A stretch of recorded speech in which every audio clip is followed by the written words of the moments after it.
Awkward transition. Awkward transition. All right, what's up, PMALCS? So this is Landon Ellis, also known as IC Memes, and I'm here with my new friend Gregory, and we will be streaming this awesome game here between Bilgewater's Surprises and what was Jimmy's team name? You remember? Jimbo's Himbos or HBO. Oh, I thought. Okay, I did know that name. For some reason, I thought it was used in an earlier split. But let's go ahead and start talking about this draft because we've already seen some pretty interesting things happen. Uh, Bilgewater has absolutely tried to gut the support of Jimbo's Himbos, which I believe is, yeah, it's Ice Cold Bro. So they're just trying to say, you know what? Not your game to play, and he's going to pick up the Zareth anyways. That could go to Egg Boy, but my money is on Ice Cold Bro, just because that feels like something he would do. Yeah, Thoughts? it's very possible too. One thing I will say, I did go against Ice Cold Bro last week, and he played a set into bot lane, which was very tough. So we might see something off meta as well. I did see that. That was a slobber knocker of a game where he just ran at you, uh, and it worked, kind of. Yeah. Well, not the second. Well, second game I think he played something different. Yeah. Yeah. So we see the Ash coming up for Jimbo's Himbos. Honestly, Ash Zareth is a very scary combination to come up against if you don't have a strong initiator. Um, just because Ash and him have such good zoning potential between all of the slows and the stuns and the long range damage, it's a frightening carry duo to go up against if you don't have something that can just work its way in there. We have to look out for the Ash, especially if he's traveling across the map. Hmm. One well placed ult could mean death for Bilgewater. Ooh. Okay. Mhm. Initial reaction to the Zillion pick, I like it, but I feel concern because right now, like, your Jin, Viger, and Zillion are all really good like zone people, um, but they don't have a lot of like easy CC. And as I say it, a Belveth walks into the rift, which yeah. Um, so what you have to understand about the current situation of Bilgewater's comp, they have good burst damage, but they still need more sustained damage because they just don't have any. So like their jungler or top laner has to kind of go a damage roll here. Um, Enter Belveth, who is really hard to kill, especially if you don't like pick champions specifically to fuck her, or sorry, I can't curse. Specifically to ruin her E. So you can see they took off Viego, they took off Shen. Both of those champions do really well into Belveth. Those are no longer an option. Now John is the top laner for Bilgewater Surprise, and he's got a lot of things in the. Well, actually, no, he's jungling, isn't he? Ryota is top. Ryota's pool is mostly carry champs. I don't think he's from draft. I automatically like am initially skeptical of how Bilgewater's Prize will deal with this Belveth. That's it. Yeah. I should stop talking. No, yeah, I'm definitely with you on that. Especially right now, I think, to my knowledge, I don't think Belveth has been nerfed as of yet. And even then, I think the nerf that is coming to her is very minimal. So it's definitely going to be a big issue for them, especially Belveth, so it gets some kills going. I will say, ooh, they do have an Ornn for HBO. But in terms of Bilgewater, the only thing that I do see that they do have a good opportunity to do with a Veigar cage combined with a Zillion Q, it's almost guaranteed as long as they can get uh, an opponent within that cage. Um, so good lockdown potential. But John playing Kane? hmm, Okay. I mean, I didn't know he played that, but I can see it. Red form Kane, like the on-demand knockup, healing, avoiding damage, solid. Ah, there it is. Um, so what Bilgewater Surprise has opted into here is a 4-1 split push comp, which I kind of dig. Um,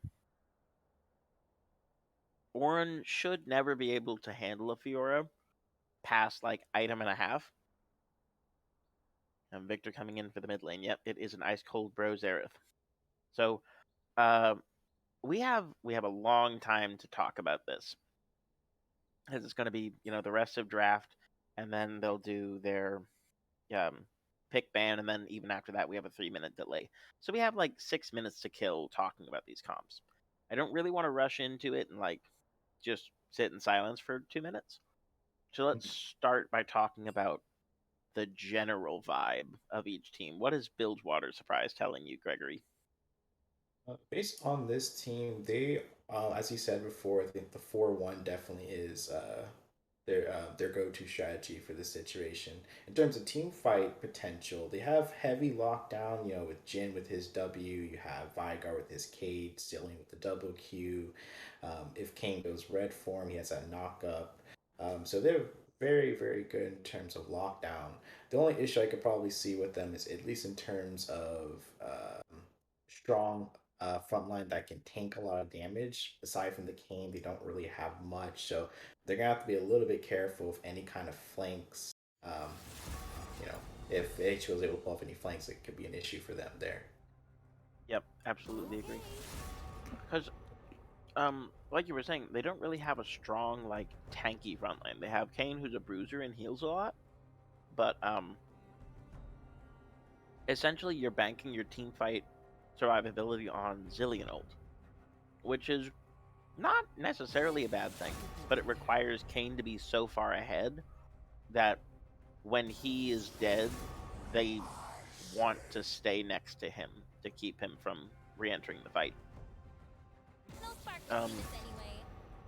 for Jimbo's Himbos, uh, I mean it's a more of a standard team fight comp. I do like that every single champion on the team has pick potential. Seraph E, Ashult, Belveth W, Ornn in everything he does, um, and Victor Slowfield. Like every single person on their team has access to fairly easy CC. So if played properly, this comp can kind of dominate the map just by forcing objectives and making picks happen. It's really easy to execute. um, Yeah. I think it's going to be very difficult with HBO's team. They're going to be very, very good in any kind of scrap in tight formations. I know Zillion has his double Q, but with their potential to chase down with an Ash ult, a well placed Ash ult combined with the Xerath ult, Ornn ult, Belveth can chase you down. It's going to be very, very tough for them. So Bilgewater is going to have to really tie in up on their warding game to at least ensure that no picks are made before any objective fight. yep. I do want to spend a little bit of time just on a bit of an educational tangent, because I feel like I've been in a lot of games where like the people I'm playing with are like, "Hey, what does Belveth do? I still don't know what she does," and that's understandable because she's banned in 2 out of every 3 games. So Belveth's kit operates pretty simplistically. She has 4 dashes from her Q. They can only be used in a certain direction. Um, Now, the thing about the dashes is generally, because of the way they've positioned them on the champion, you can get 2 in a specific direction. All 4 dashes, depending on the direction, have their own cooldown. So if you dash north, your north dash is on cooldown for At the beginning of the game, it's like 16 seconds. Her W is a knockup. Pretty straightforward. It looks a little bit like a Vel'Koz W, but shorter range. Yeah. So that's her CC, her go button. Her E is lots of small attacks, um, as well as damage reduction and life steal. Uh, the most complicated part about her kit is how her passive and ult work. So you'll see her passive is a infinitely scaling stack system. So think of it like not quite as powerful Feral Flare from back in the day. It's ramping attack speed based on the number of champion kills, large monster kills, or jungle camps cleared. Uh, so pathing is incredibly important on this champion. Excuse me. Uh, her ult does like 3 different things, but basically, if she kills a dragon, baron, or champion, they drop a piece of coral on the ground. When you consume a piece of coral, you transform into her crew form for 3 minutes. You get a little bigger.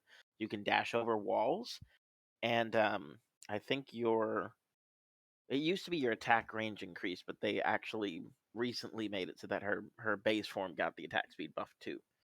Um, Additionally, when lane minions die near you, they turn into void remoras, which are like, think of them like Yorick pets but stronger. They're like a little bit weaker than lane minions, but they still do a good job. Um, yeah, the champion's fucking yeah. One day I'll stop cursing. The champion is broken. The champion is strong. Um, and it's hard to deal with her without CC to break her E, um, unless she uses it in a bad position. So that's your little educational tip, in case you haven't seen this champion yet. Yeah, she's a very powerful champion. The jungler for my team, Sarah Cruz, has played Bel'Veth a number of times, and it's very, very powerful.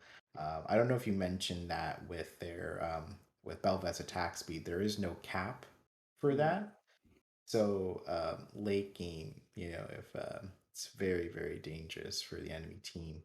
Um, in this situation, I would say because of Vigar's W and Zillion's Q, they might have a way to keep Bel'Veth away. But if Bel'Veth's able to avoid that with her Q, um, she'd be able to get off a good amount of damage, considering the team is fairly squishy. Absolutely. Right on the bunny there, Greg boy. Hmm. Yeah, I'm excited to see what happens here. I'm especially excited to see, like, I don't know.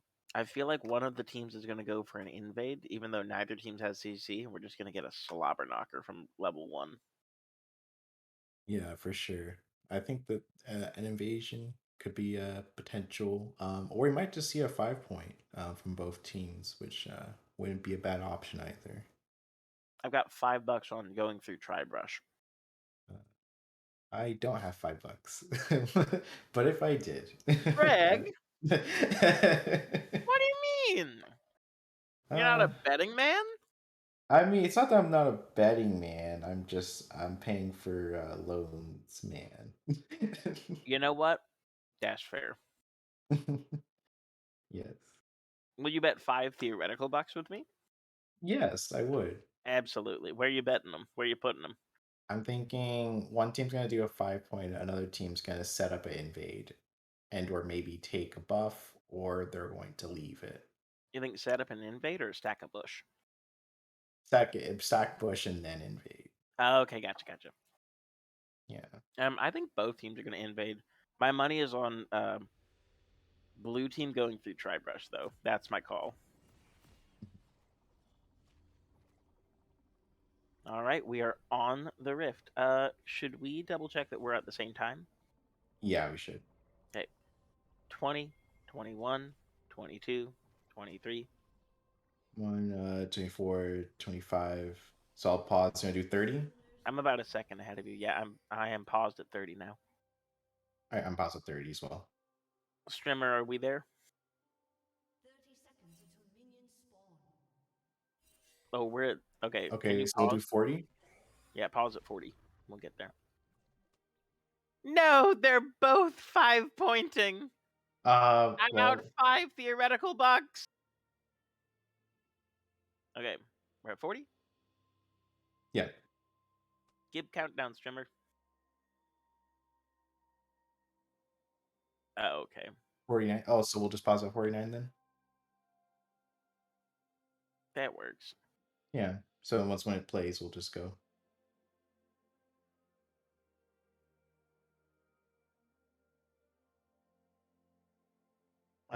Blue side is the Bilgewater surprise. Yeah. Red side's HBO. Oh, for my sanity, I should put them in the right spots. Oh, so they're doing both 5 points. They're pretty interesting. You know what? Honestly, I appreciate that Jimbos Himbos have put themselves in their pick order already, so I don't have to do anything. They've made my life easy.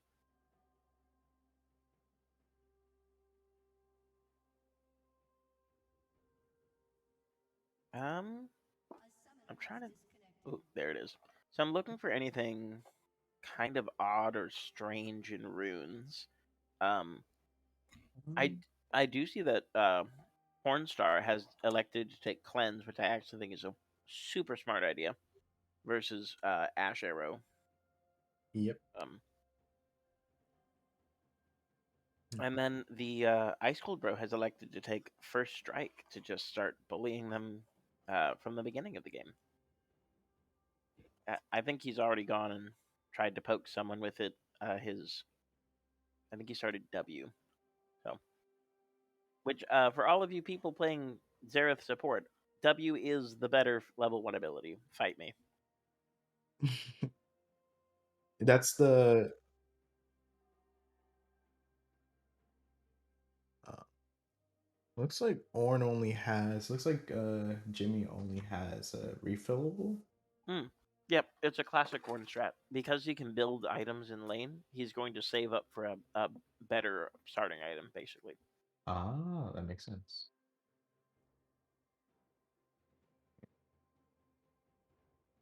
I think typically against Fiora, he's probably going to wait till he gets I think 400 more gold, and then get himself a Bramble Vest.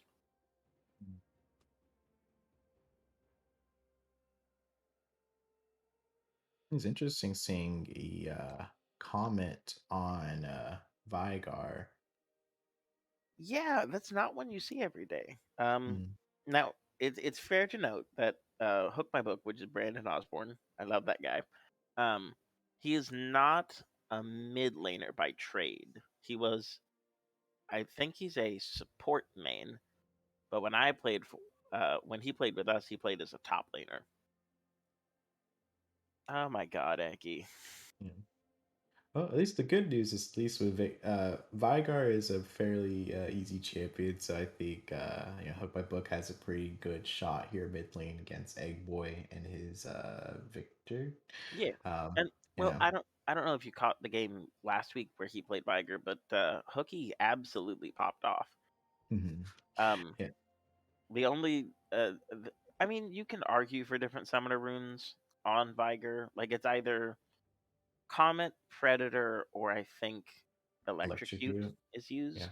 Yeah. Electrocute kind of requires you to hit the stun, which Yeah. I don't love because I don't hit the stun. I think Predator is technically the optimal rune. Don't quote me on that. I mean, I actually did in the winter split. I got drafted for mid, and I ended up playing Vigar a lot. Predator is really good, but it's you need to roam a lot with that. If you don't pull off a lot of roams, or if you're getting shoved in frequently, it's not the go-to room that I would recommend. But it's not too bad. Though I'm curious to how people are in the chat. Like, what if you guys play Vigar? What you guys like to take? Oh, that's right. Um, We have a chat. I should go yeah. open the chat. personally, I like Electrocute. I've never tried Arcane Comet, but I want to try that now. Um, so I think my one.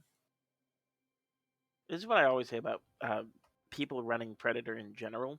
Um, it's really good.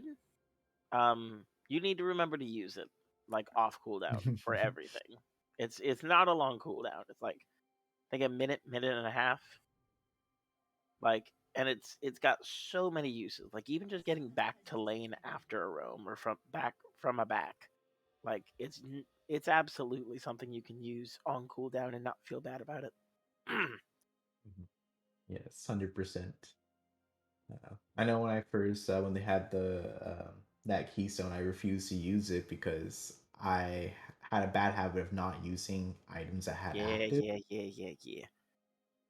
Yeah, This is it's the constant mid laner who can't build Zanya's dilemma. right. I'm really my friend's like buy Zonies, I buy Zonies, and then they tell me, Greg, you're not using it, and I'm like, what do you mean? He's like, you have to click the button. I'm like, oh, right. Yeah. Shout out I to the bought it. slight flame to my boy Ganween. No, it's I think it's a pretty common issue. Like I remember the only reason that I don't currently have that is I for 5 years decided I wanted to be a Janna main. Uh and they gave supports like 5 good active items. So there were games where I was 6 slotted active items and I'm like if I don't learn how to use these, I'm not actually playing the game properly. That is true. I should play more Janna. I have not played a whole lot of Janna games. Very Heard she's fun. really good. Very good. Very solid. Now that Enchanter's back in the meta, god tier. Hmm. Um, I've also my two favorite supports currently are Janna and Tarek. Um, Janna because that's my queen, and Tarek because they recently buffed his mana costs. The thing about Tarek is, no one ever really figured out that he's a really good duelist. Um, Hmm. because well, you generally ran out of mana before you could actually do anything. But because they buffed his mana cost, so now I think his W is cheap. No, his stun is cheaper, and his Q no longer scales mana based on the number of stacks you have. So basically his entire spell rotation got a cooldown, a mana reduction, which is so important for Tarek. A summoner has Like, been promoted. I've recently been talking about playing Tarek jungle, and it is now not only possible but actually kind of fast. Oh, Yeah, it clears like kind of the same rate I guess a Warwick clears, kind of that speed. It's not like insane, but it's pretty good. I have to try that out then. I haven't, well, to be honest, I haven't played Tarek much since his rework.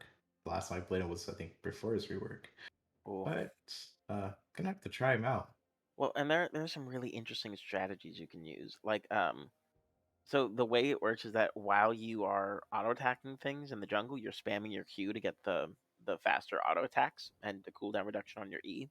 So if you're like doing raptors, walk to the back of the raptor wall, W your mid laner, and heal them for 600 health while doing raptors.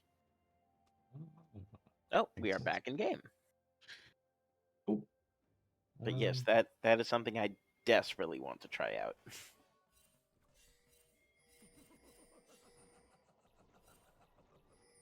Lots of. Minions eh, have spawned. why must you ping? My poor little baby ears. a lot of pings coming from BWS. Yeah. Um. It Uh, looks like a fairly chill time. We are both -5 theoretical bucks, which is unfortunate. Both teams Rest in deciding peace. to, yeah, both teams deciding to spread it out. Um, keep things neutral at the beginning, which I think it actually favors I forgot the name of the team. Oh my god. Oh, are you talking about? Builds Water Surprise. Yeah. Because like Fiora was already gonna have lane shove in top. Vi- um, Viger should have lane shove in mid, and your bot lane leashed, so they didn't get lane shove.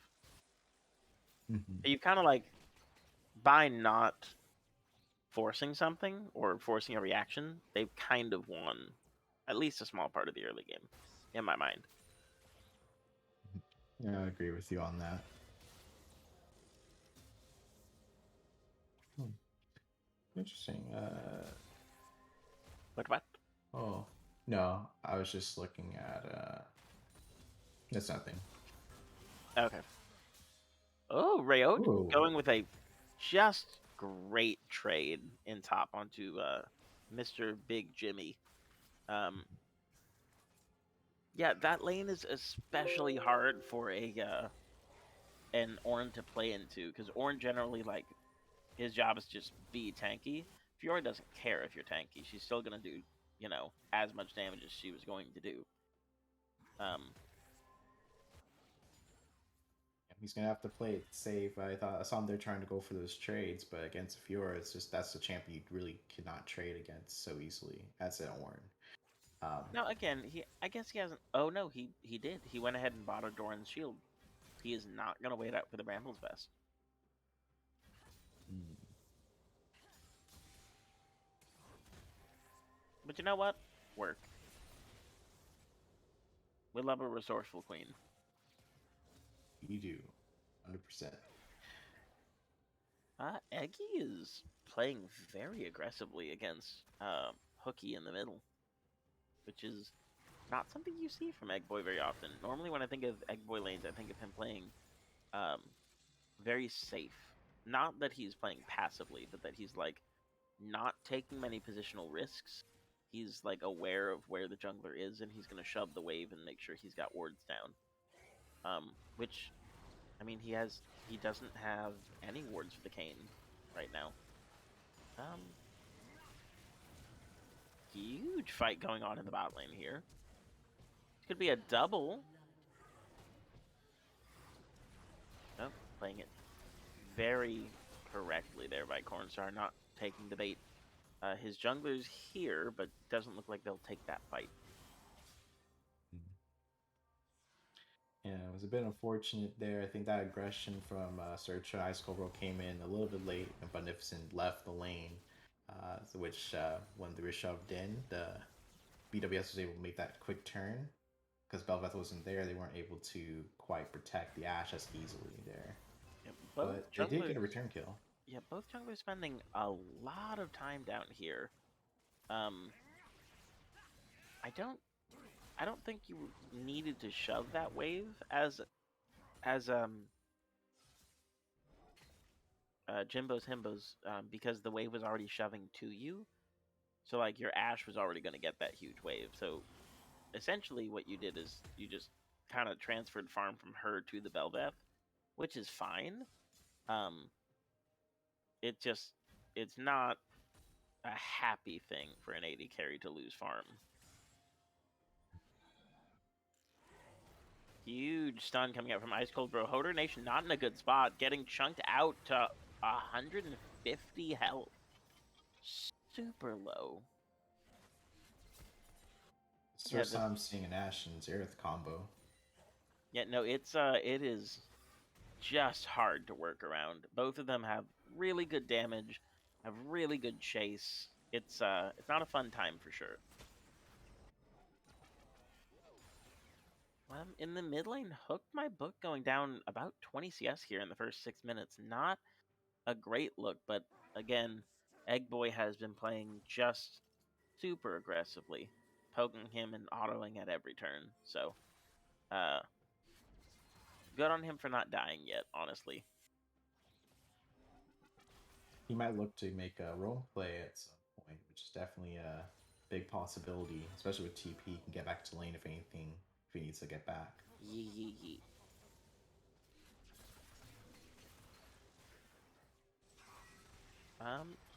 Now here's the interesting thing. So Jimbo's Himbos have like total control of the map right now because of their just stranglehold on mid, and I mean Buddy just making a good early game play. So there's not a whole lot for um, Bilgewater Scourge to do except farm here. They don't really have incentive to make a play because they can't rotate first. Um, so probably looking at just a very passive early game unless the Himbos get it started somewhere. So looking forward to a nice chill time with my new friend Greggy. The only issue I do see with if BWS plays it too passive, if for Symphonia John, because he'll need to get his form very quickly. So Yeah. he's going to want to look to get those ganks off. Yeah, and I mean he did make one counter gank bot technically, but I don't think he actually hit anyone then. So I don't think he has anything towards his stat count, and now they are giving up the entire wave mid, paying huge respect to Egg Boy's Victor. But getting Viger his back that he desperately needed to reset this lane and just come back a little bit stronger. Oh, ice cold bro with the ice cold ult, clean with it. Just hits Q, knows he's got the damage, pops him. It's a bit tough for BWS in bot lane because of that poke potential. I think if I was them, if you're gonna be brought that low HP, the best bet would be to take the reset rather than staying. Yeah, I mean, there are different arguments for it. I definitely think that oh, huge play coming from Hook, a nice mid roam, using his TP for all it's worth. Gonna trade his life, but I don't think a bad option at all. Symphonia John will clean up the mid wave, so nothing technically lost there. Um, you stop the dive. I don't think they do the dragon. All in all, not a bad play at all from the side of Bilgewater Scourge.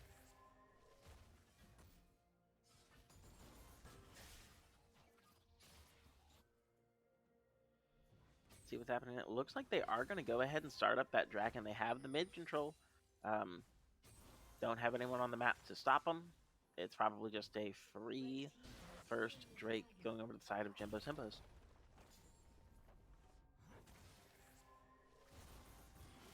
Like Jimmy has his Bramble Vest now, so it's gonna be a lot tougher for Fiora. Yeah, you can already see. This is the one point in that lane where Fiora has a bit of where Ornn has a bit of an advantage, where she still doesn't have she doesn't have her Bork finished, and he has just crazy base damages. Now you will notice he's almost out of mana here, so there will come a point probably in the next 30 seconds where she has a window if she wants it to fight him, where he just doesn't have the ability to fight back. But it looks like both top laners will take a reset. Egg Boy again, just not allowing Hook My Book to do anything in mid lane. Sat under turret, nothing doing. Ice Cold Bro going for the Xerath Ultro mid. Gonna shove in a wave, get more plates on his Victor, who is going to scale into something truly terrifying here in a minute. Hook definitely should not be here right now. That's stepping up like that, not in the best interest of your health, but goes for the play, tries to get his farm. He is really getting creamed in this mid lane right now. I think this is definitely a tough thing because with Vigar, with his passive, his win con is getting a lot of CS, so he can start scaling up his AP. But with the way they're shoving him in, it's making it very difficult for him to become fully online with his hit. Rayote with a just beautiful trade. Almost 2v1ing getting a kill top, forcing Egg Boy to leave mid, which actually might give Hook My Book some time to get a little bit of farm in mid lane. So Ryota, just through the nature of playing his champion well, has generated some pressure for the side of Bilgewater. Surprised it just wasn't there before. So beautifully done by him. Hook my book. A little bit far up. He'll be okay. He'll be okay. Oh wait, is this a no? Misses the Q. Doesn't have the ults in kill range yet. Oh, that's not good.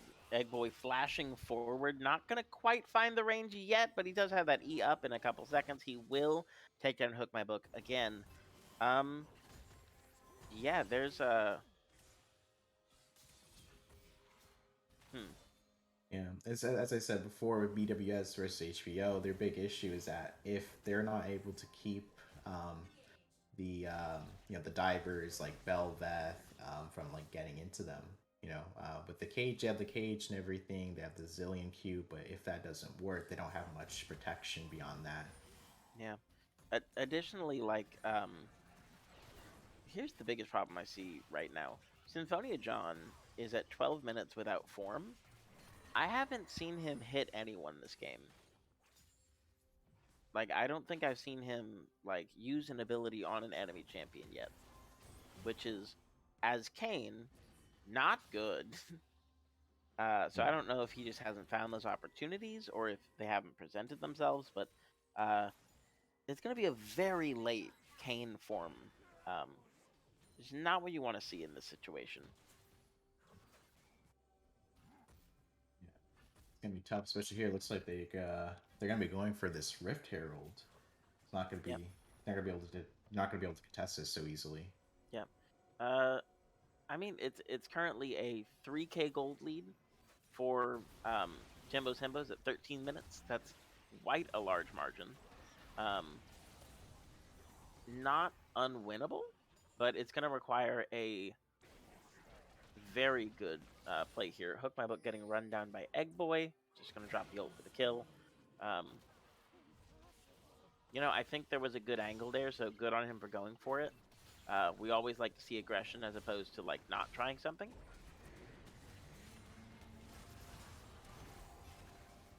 Another fight here in the mid lane. Looks like John is finally getting in there, getting some damage down, going to get a kill onto the not quite enough damage. Never mind, I misspoke. Cornstar having to blow his cleanse for I'm not quite sure what he cleansed there, maybe Xerathi. Ryota coming in, going to get a huge first kill for Cornstar onto the Orin. Got some gold back in the pocket. Zillion ult drop, not going to actually be used though, and that's probably going to be end of this fight.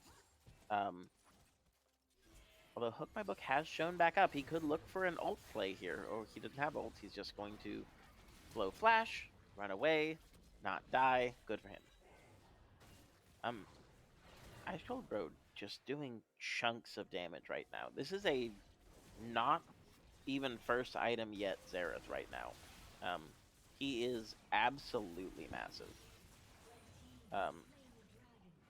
Also, has to give props to Buddy, has been farming very efficiently on the Belveth at 90 CS right now. Is even with her lane opponent and is, has made a couple really good ganks happen, as well as just keeping up pressure on objectives, not letting, a trade Herald for Dragon happen.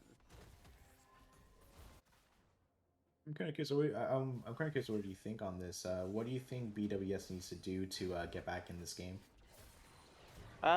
So this is one of those games where they've drafted a comp. They drafted a 4-1 split push comp, right? That comp generally wants to be ahead early. Like your Fiora needs to be in a position where she can start to snowball her lead and really take over the lane. She's not there.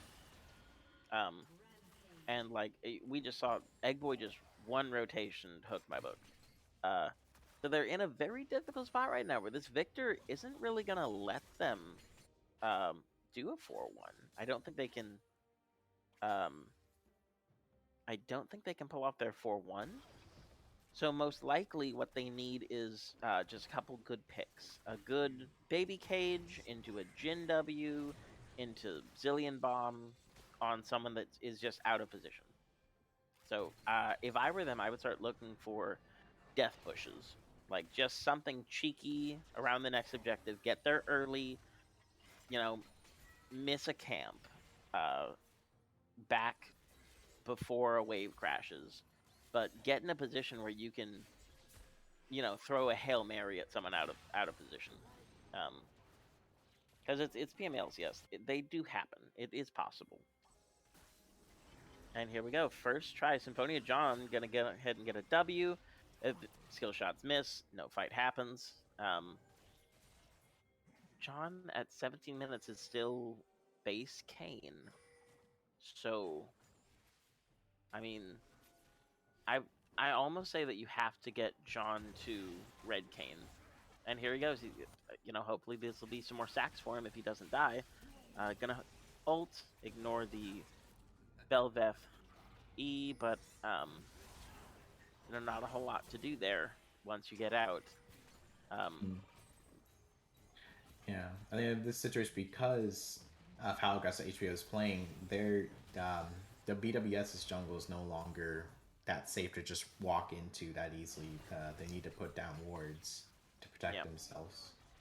I mean, it's Egg Boy has just taken over the map at this point. And then, there were times where he was positioned aggressive early that maybe could have been taken advantage of by Symphonia John just going for damage, or even a zillion double bomb gank, something, anything. But the mismatch was high, and Egg Boy absolutely did not let him play the game. Nope. Good baby cage coming out, getting, I think, a stun onto 3 eventually.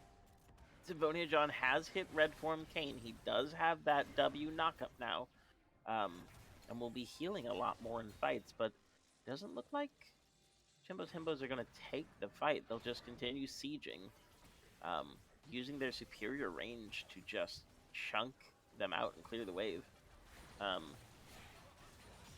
Honestly, if you are Bilgewater Scourge, this isn't a bad scenario to be in unless you get picked, in which case it is very bad.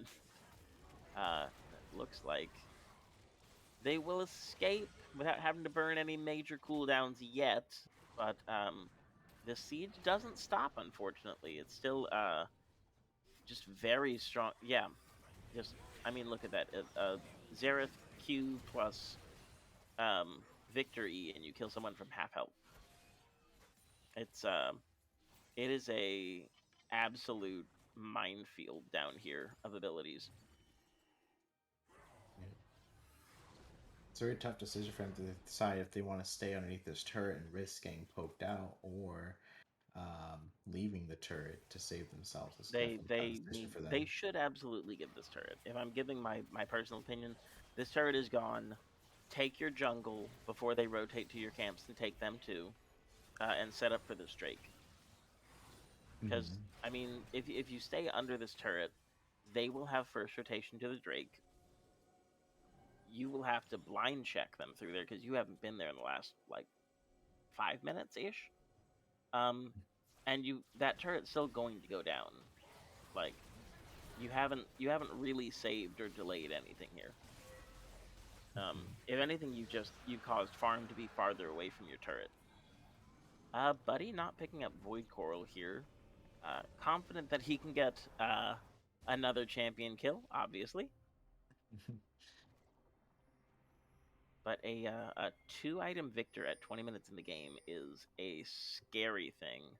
And he has gone for the absolute best damage options on Victor with Luden's Tempest or Luden's Echo and Shadow Flame. Yeah. I'm kind of curious here. I see the Ludens as well on the Vigar. I've usually taken Everfrost with a Vigar. That is I think Everfrost is more optimal depending on who you're fighting. I think in this case I would opt for Everfrost because I think keeping the Belveth away from you is important. But the Luden's Tempest, not a bad option. Baron just gonna be taken here. There will be a collapse, maybe an attempted Jin steal. Just going to be throwing as much damage at Jimbo's Himbos as possible. Ryota going large in this fight, but going to get taken down before he gets too much done. Zillion ult popped, all cooldowns burned. It is a 5-0 in the favor of or 4-0. Cornstar did manage to get away. Having to burn his flash, but he does manage to get away. Might look for a return kill here, but not the smartest against a 2-item victor at this point in the game. But changes very little, honestly. Void Remora walking down mid lane using that Bel'Veth ult to its largest potential. This could be, and like if they can get a few. Oh, all right, Ooh. very good by Hook My Book finding a kill there. Managing to take down the Bel'Veth, which unfortunately does not despawn her Void Remoras, who are currently attacking the inhibitor, but does get a shutdown in his pocket, does get him at least a little bit back in this game, where he won't be so totally behind. Ryota flashing onto Ice Cold Bro, looking for that kill. Gonna go ahead and drop ult, looking for the dancing floor, forcing Ice Cold Bro flash. This could be a cleanup onto the Victor. A huge shutdown going over to Symphonia John, and he's itemizing for just bigger and bigger heals. There is no heal cut yet on the enemy team, besides Ornn's Bramble Vest. So, I mean, just a mistake coming out of that. I don't know if it's a large or small mistake yet. It was between those two kills, what, a 1,500 gold swing? Something like that? So Yeah, mostly about, yeah. a lot of gold. Hook My Book gonna get horned here by Big Jock Jimmy. Hodor Nation coming to help, dropping the slow. Ornn doesn't have a lot to do here. It looks like it's just gonna be a free kill again. Jimmy doing a little bit of ego gaming. Nothing wrong with that. Nothing wrong with that. But that is another kill going over to Hook My Book. Just beautiful ult by Ice Cold Bro once again. Man, I have to talk to him about how he lands Aerith ults, because I can never do that properly. Yeah, it's very impressive. Yeah, but you know, it's still looking rough. It is now a 5.5k gold lead, but with that gold, you're gonna have Kayn coming up on second item. You're gonna have Viger that's probably close to a second needless here, so only an item down now. Which, you know what, we'll take that, considering. And your Jhin is ahead of the Ashe. Like, we haven't talked a lot about Cornstar just because he's playing Jhin into, you know, this comp. My condolences, dude. It's just a rough time. Searcha already dropping Ashe ult. That's a cooldown wasted.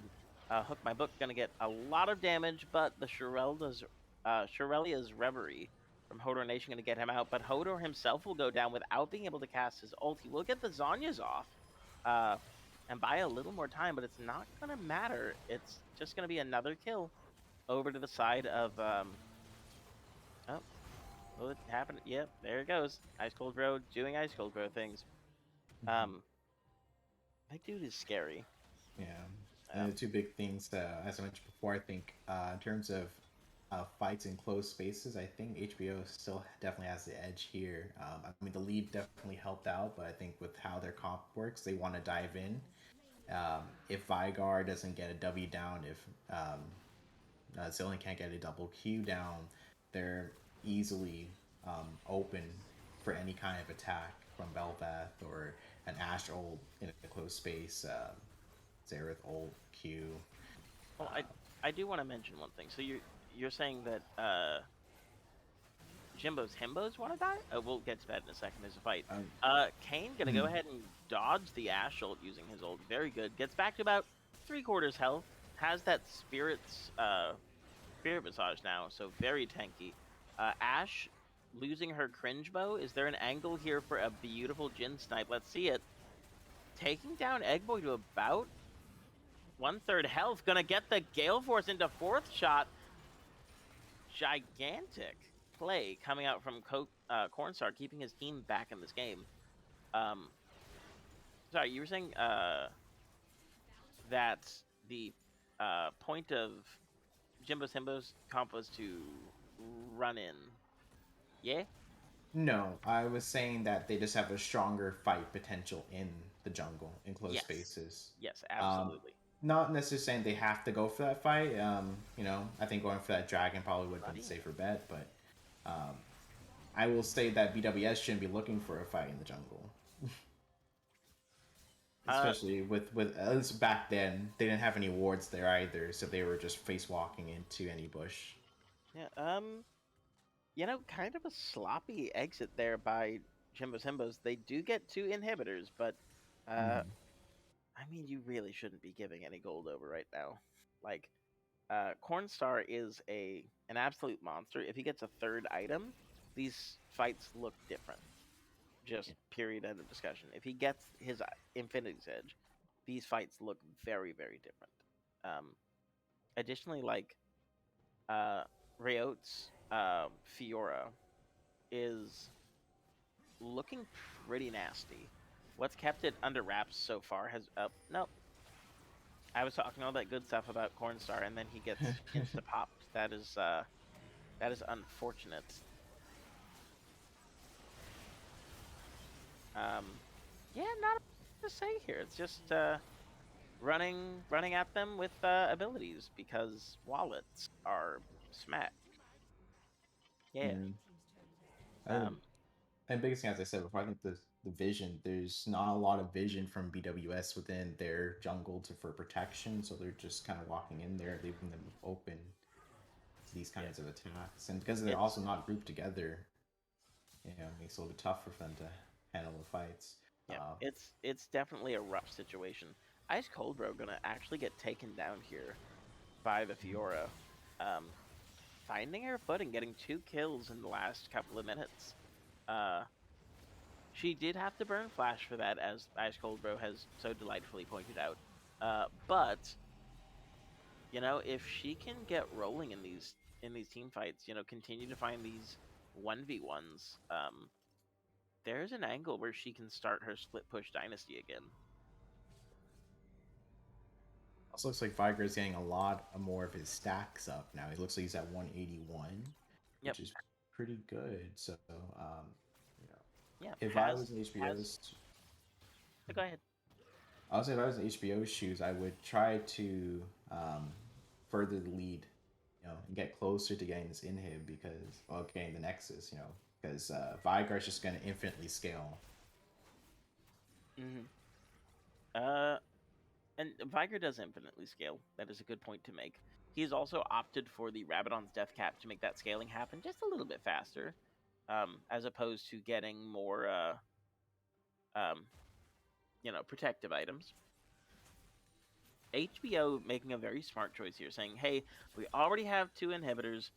They can't deal with them as it is. Their wave clear is weak. Shove it down top. Take a 3rd inhibitor. Lock this game up. So already prepping that Egg Boy here way ahead of the rest of his team. Set up in a bush, just waiting like a shark in the water. Yeah, let's see. I mean, the siege from Jimbo's Himbos is incredibly hard to deal with. Ice Cold Bro hit 1 Q and started ulting. This man thinks he's... Oh, he is swag. Never mind. Hodor Nation getting taken down by another excellently timed Victor. John getting forced off. There's not a whole lot to do here. Cornstar gonna get in there. If he can get the 4th shot onto this Victor. Stopwatch buying time. He's got the flash. Mountain Soul came up just in time to keep him alive. A tragedy. And with that, that is the end of game 1. A strong performance by Jimbo's Himbos. Absolutely dominating. Especially, huge shout out to Egg Boy and Ice Cold Bro, who just uh, dominated with their range and uh, just really well timed skill shots. Yeah, I must say I'm very impressed with Ice Cold Bro's skill shots. He, I need to learn how to play Zera from him.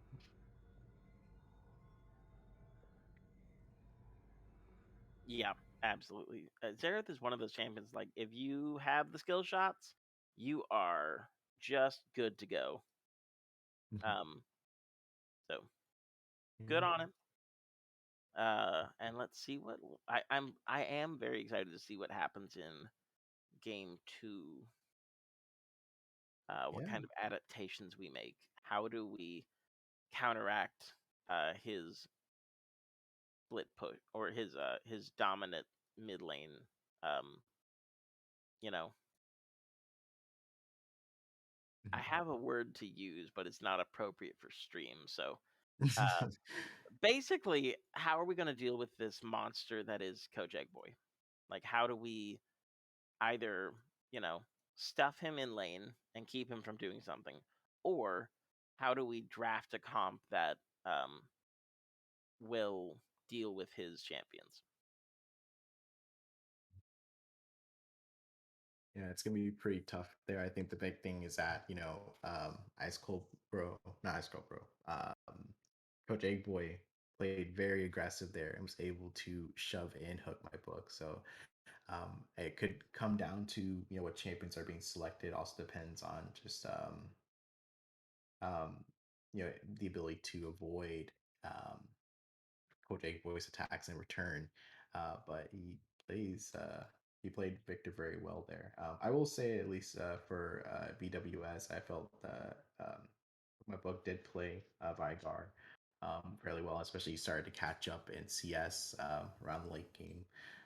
So kind of curious to see what BWS will pick for this next game. We might see a 1-1 today. Uh, Yeah, Hook My Book did find a few good, you know, skill reliant button press kills there in the end, which was, good for him. But the champion is there for. Did an excellent job of it. I need someone to move their booty so I can get in this game. are you not in the lobby yet? No, I'm not. Oh, okay. I'm going to put out the MVP very soon. So everyone in the chat, you guys can put down your vote for who you think is the MVP for that game. Yeah, absolutely. Um, Yeah. I Do we mm, put down people from a BWS and HBO? Or is it only just no, just HBO? from the winning team. Just the winning team. Yeah, Okay. so it's just Jimmy, Beneficent, Egg Boy, Sturcha, or Ice Cold, bro. yes. But yeah, I mean, excellent job by um the team of Jimbos Hembos being the lovable buff sex appeal that we really needed in this league. Also, John, when did you hit 1K mastery in this game? When did that happen? Did I sleep? What? I thought you were at 900 last I checked. My man putting in work.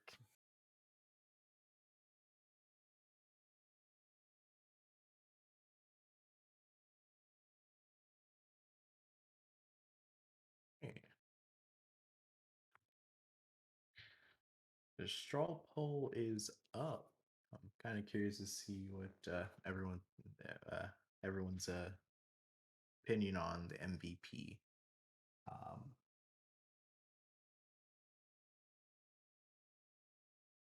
I think it really. I mean, I think there's a lot of good potential. There's a lot of good options to choose from. If I had to pick, for me, it's a toss up between Ice Cold Bro, Jimmy and Egg Boy. I think one thing I will say, Jimmy with his ultimates, I've seen a couple times in fights where, you see Corn start trying to go in and he's able to stop them in their tracks from getting off an auto attack. Um, like probably could have made a difference in the battle, which is pretty good. And then, No, you know, hot take. This game was absolutely won by Coach Eggboy. Um, just the amount of pressure, the number of solo kills, and just mid lane pressure that was acquired by this victor, absolutely insane. Um, it was even hard for the other team to set up on any kind of objectives, even get river vision, because of how aggressively he was able to play. Um, so I absolutely tip my hat to Coach Eggboy here. With my follow up, I think being probably ice cold, bro. Um, yeah, I think we're ready. I am gonna go okay. get water during draft, so I'll Okay. leave Mr. Greg to to fill in since you know I've been doing a lot of talking. Hmm. um, I'll um, I'll revisit the poll in just a bit to see the results. But so far, Coach Eggboy is ahead in the votes.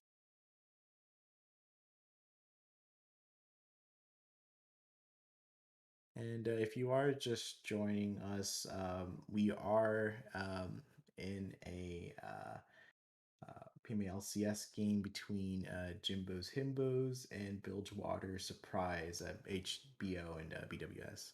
Oh, and we are starting the draft. And for Jimbo's Himbos, looks like they're banning out the Zeri.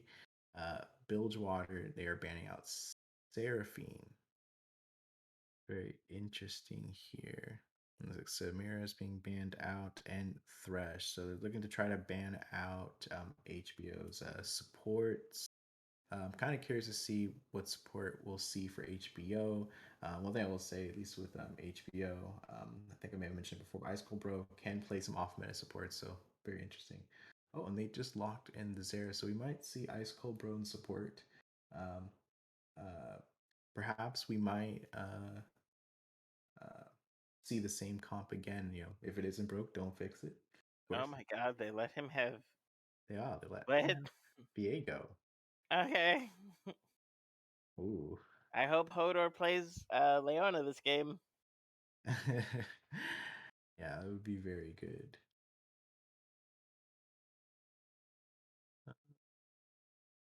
I kind of like a Viego pick here for Buddy. Oh no, this is for Symphonia John, I think. And a Yes. Nautilus pickup. Ooh, get him, John. Get him, John. Yes. Can I get some Get him Johns in chat? Thanks. Yes. If you know, you know. And if you don't know, well, you will know. If you don't know, and you say John's name 3 times in the mirror, he'll come get you. Yeah. Uh,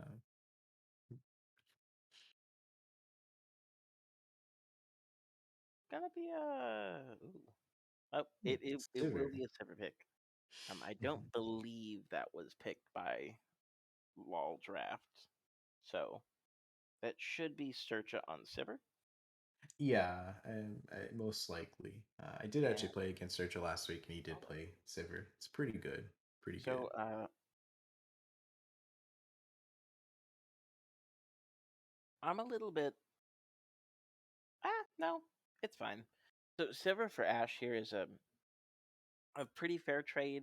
Um, it gives you less chase potential and less CC, but you do have your ult, which is excellent for getting out of bad situations. Oh my goodness, that is a cornstar vein. Ooh. All right, I'm here for it. Um, I have uh I have no words currently. I'll come up with some in a second, but Yeah, I'm very curious. I have not seen. I don't see a lot of Vayne play, so I'm definitely in for a treat. I can't wait to see it. okay. I thought about it for a second. I do like it. Here's why. Um, Cornstar a very mechanically solid player. They have banned the Oriana, the Seraphine, and the Victor away from Mr. Eggboy, which leaves him with a few good champions left, but none that can just like point and click murder Vayne, right? Mm. So the goal here is for Vayne to hyper carry and just take the game over. Um, which if she dodges, Zareth E against those three members, Vayne can do that. Ooh, Very we have spicy. Mordekaiser. Mr. Mordekaiser for the Mr. John top. Mhm. Oh, no, sorry. For the Right. Rayo top. The Yeah. yeah, the man Oh, of metal, mm. the I'm curious. Kaiser of Mord. I'm curious what Jimmy's going to pick into Mordekaiser because Mordekaiser is very, very strong. Yeah, it is a Swain. That's probably for mid, right? Yeah, it looks like it's probably going to be mid. Although it looks like Jimmy does play Swain as well, so who knows? Guess we'll find out. Oh, Oh my goodness, so does this look that is like Swain top and Lissandra mid? okay. Uh, yeah. Okay. I can get behind this. Um, maybe. What is? Uh, Yeah. Curious. Is it's a this? Hook My Book Silas, I Hmm, think, or or they've lane swapped. Maybe it's Rayot Silas and it's Hook My Book Mordekaiser. yeah, it's very possible. I've not seen Rayo play mid lane before, so curious to see if it is the case and they do switch. Theoretically, and I say this with an abundance of caution. It could be a Hook My Book Mordekaiser mid and a Silas top Hmm. against Swain. It's possible. Um, And I personally don't love Silas here. Um, because you really only have like Lissandra ult, I think, to steal. yeah, Like Belveth's is a um Belveth's doesn't help you. Sivir ult is good for utility, but not much else. Zareth is not really Silas's playstyle, but you can use it for poke before a fight starts or things like that. I think Swain, you still get the drain field, but I don't think you get the um, demon flare, the actual like burst damage part of the ult. Mhm. So, um, not the best Silas ult game, but maybe this is just picked specifically as a counter to someone. Um, I think our eyes really need to focus on bot lane this game. Um, with Cornstar Vayne. This is absolutely who they are putting their eggs in the basket of right now. Um, it will either be a Cornstar carry or a Cornstar fail. And I am looking forward to either way because it is always a fun time watching this guy play. Yeah. Along with that, a Nautilus, it's going to be a very high tempo, very, very aggressive bot lane. Hmm.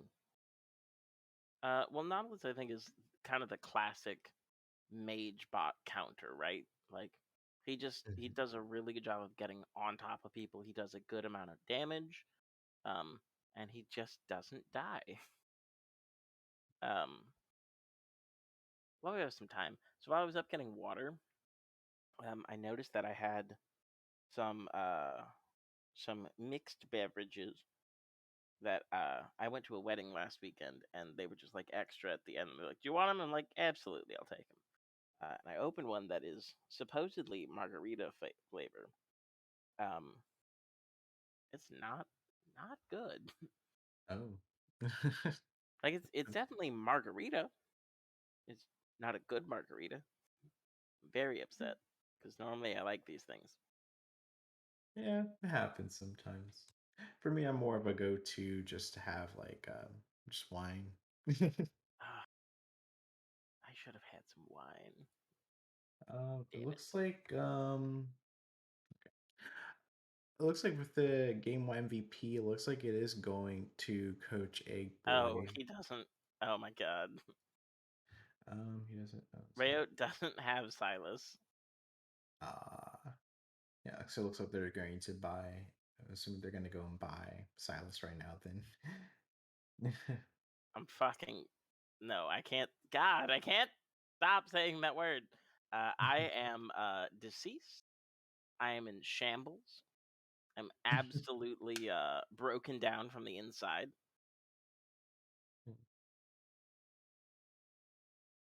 I'm kind of curious. I don't know if you know this, or if anyone in the chat knows this. If Nautilus queues into Sivir with her spell shield, does Nautilus still get pulled towards Sivir?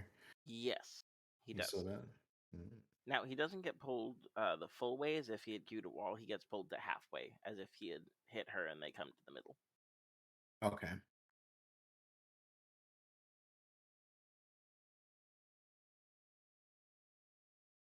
Actually, now I'm doubting myself and I have to look it up.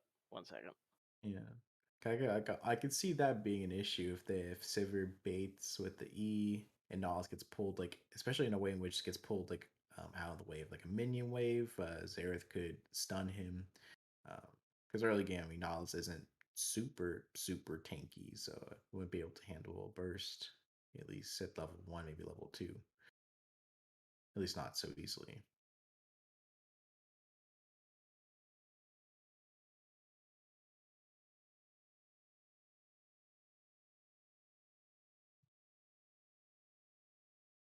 Yeah. So Nautilus still dragged himself to the halfway point. Halfway. Okay. Yeah. Because who do you think, based on like just team comp alone, like who do you think has the edge here? Um, that is a hard question to answer. Mhm.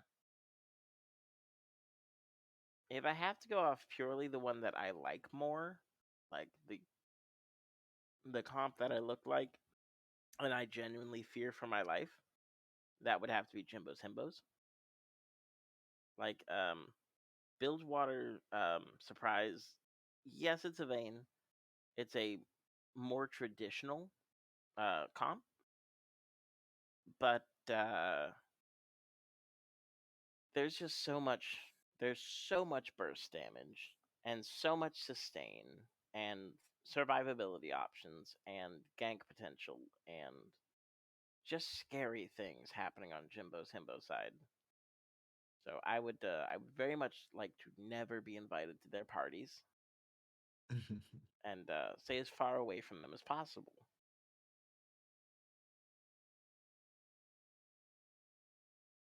Especially when like if that's a Lissandra mid, there's no way that either Mordekaiser or Silas are gonna have shove on a Lissandra. So it's just going to be like kind of a repeat of last game where you don't really have the ability to make early game plays with a mid pressure. Like it's gonna be very Jimbo's Himbos controlling the map unless Viego and Nautilus team up and find some really nice picks in the river. That is true. Okay, let's talk about our theoretical money on theoretical invades. Um, What do you think? if Silas starts his little like dash stun thing, I don't know what the ability is called, but if he starts that, there I think BWS could easily invade. But I think they're going to invade blue blue side for the blue side. I You mean think the Jimbo's blue Himbos buff. are invading?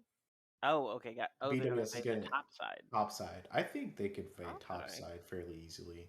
Oh boy. Um, Oh boy. that's my pick. I think HBO is just going to still do a 5 point. That would be my pick though. With my theoretical $5 that I also just lost. about an hour ago.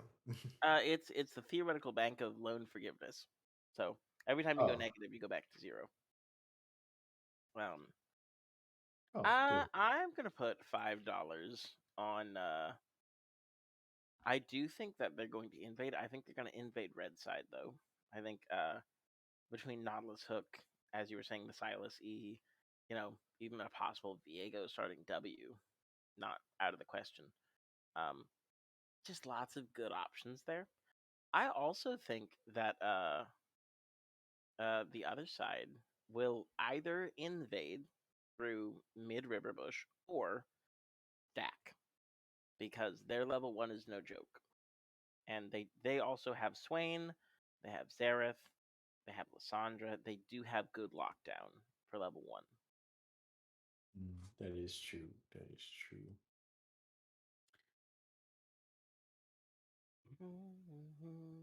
Curious with HBO's team, is Lysandra like more of like a frontline?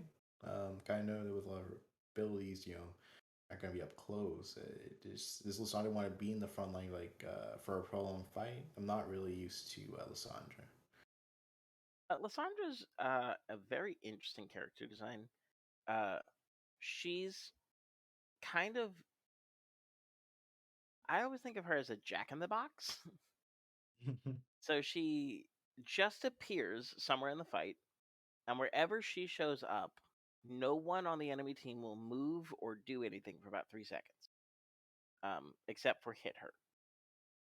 So her W route, especially if Eggboy has gone the aftershock um, keystone on her, it's a route into aftershock. You wait a little bit, you get hit a little bit, then you Zanya's, then you ult yourself, and you've spent 6 minutes in stasis.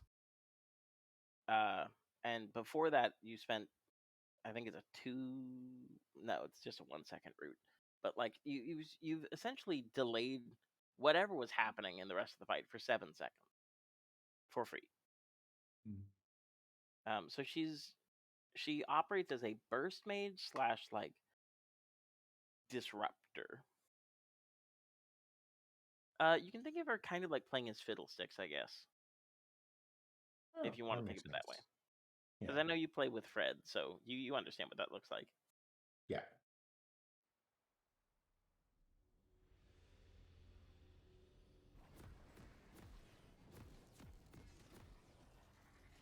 All right, let's see if I will get theoretical. Yes, Oh, yes, they are yes. doing it. You looks yep. Looks like you got it. I'm gonna get theoretical money in my theoretical bank to pay for theoretical coffee and theoretical therapy. Welcome to Oh, Oh, it looks like it's only one side going for the invade. so HBO is still doing 5 point. But you were right. They're Do going to they be. see Buddy mid? until minions spawn. Oh, nope. Ice Cold Bro. Oh, The good Horror Nation with the flash misses the Q, just doesn't oh. let it rip soon enough. If he insta flash Qs, that's maybe a flash from Ice Cold Bro. Um, just doesn't press the button in time.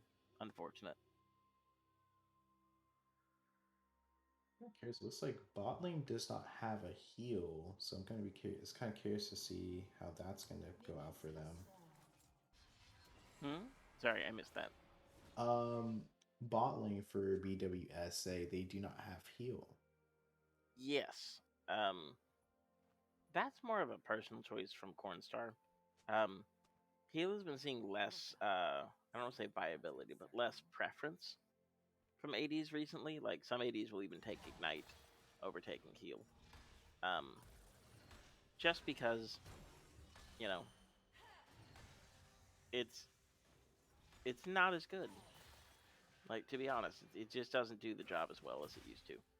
Rayot going for a really aggressive early game trade, but not managing to land his chain. Um, Good trading happening in the mid lane from Hook My Book onto Egg Boy. Good stuff all around. But back to the summoner spell point. So Cornstar is currently playing Vayne against a comp that is um, pretty heavy on CC with the Lysandra.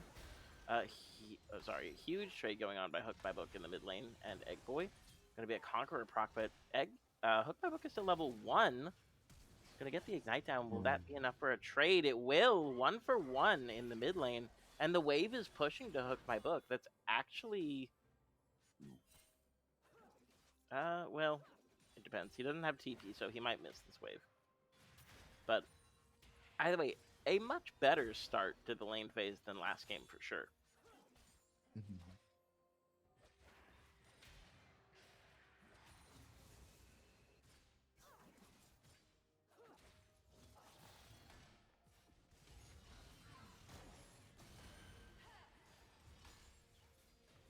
But once again, Egg Boy just posted up in the mid lane. I would love to see Symphonia John make some kind of rap gank happen mid.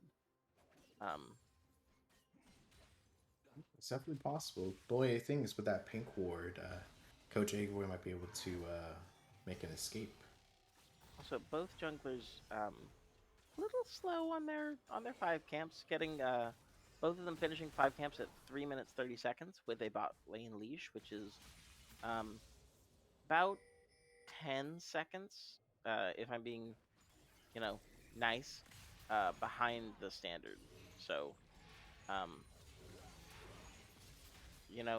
the thing is, like, a lot of people don't necessarily care about their clear speed, but it's a super important detail to think about, especially when you are playing in a competitive environment, because you can set up ganks on proper wave timing.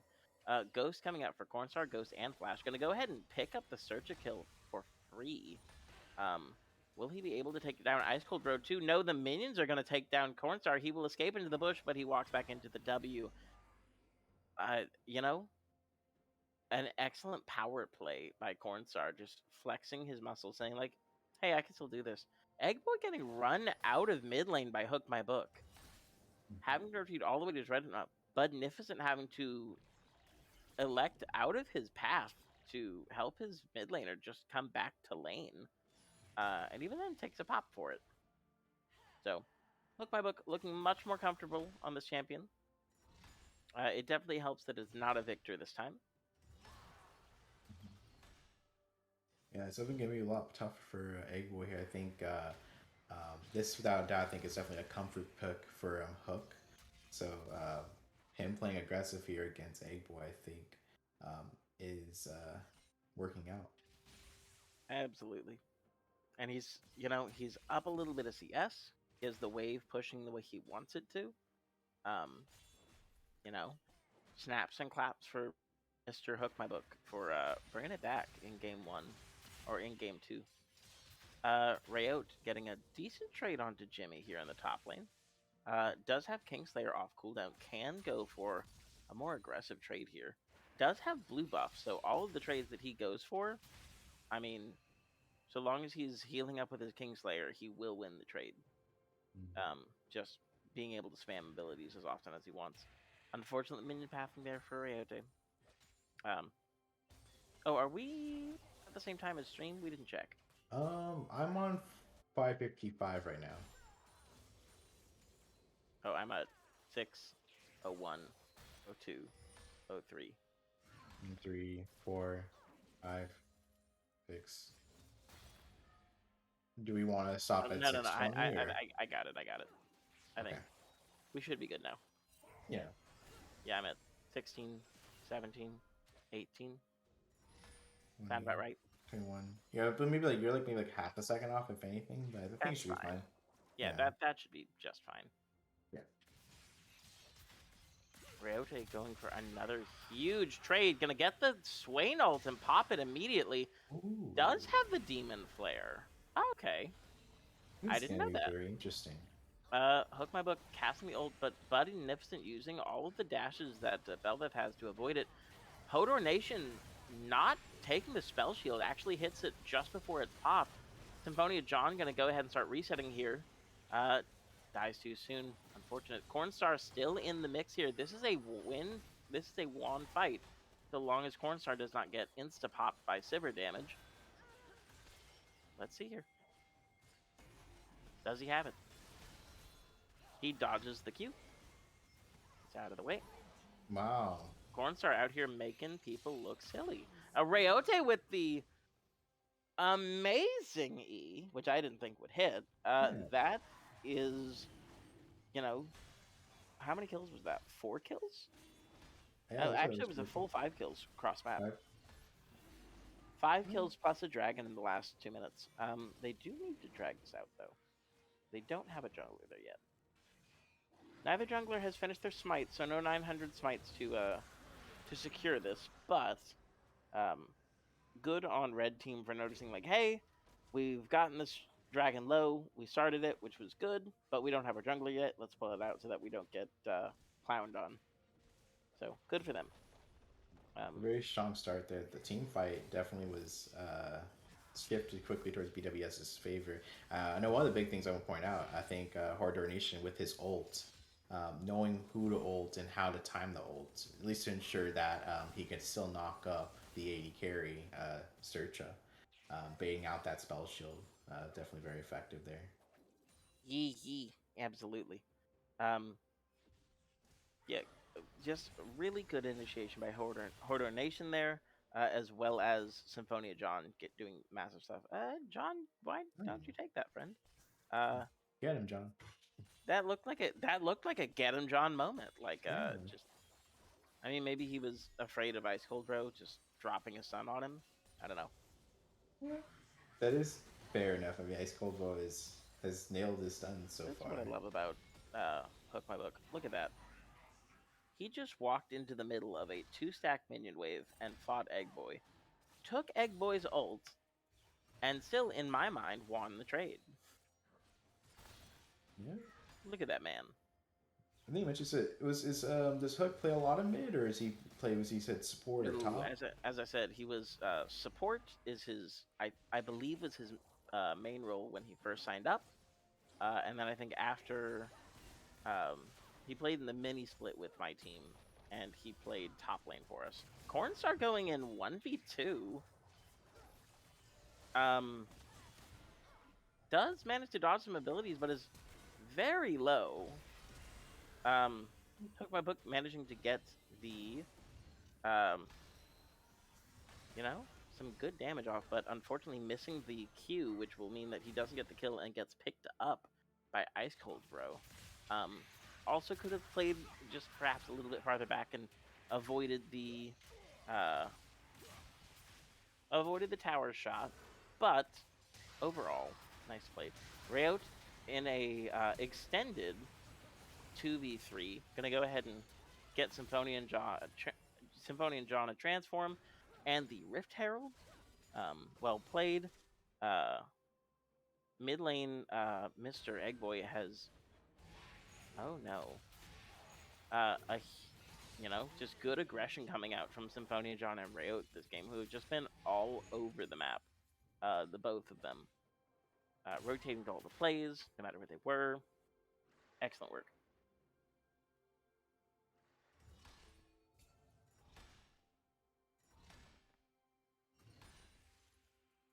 Very curious to see what's going on with their voice chat. I think they probably are trying to tighten up on the comms. I think because I think their rotations are spot on. They're all moving together as a unit. Yeah. Not that they weren't doing it before, but I think it's even more. Uh, what's the word? I guess aggressive as it was. Yeah, That's what it was before. it's more coordinated for sure. Coordinated. That's the word. Yeah. In my mind, if I have to attribute this to anything, I think just the fact that they have mid pressure this game has encouraged the members of the team to go ham. Hodor Nation, great job supporting Cornstar's fights. Went in with 100 HP, just trusted that his Vayne was as cracked as he is. We're gonna see it again. Cornstar is gonna die. I did see a question from Tampering King about the scoreboard was bugged. I don't know if you mean for this first game here or the second game, but It's look for at the stream. It doesn't look like it is. It looks like it's good. What is it? Are the minions going up? Yeah. Okay.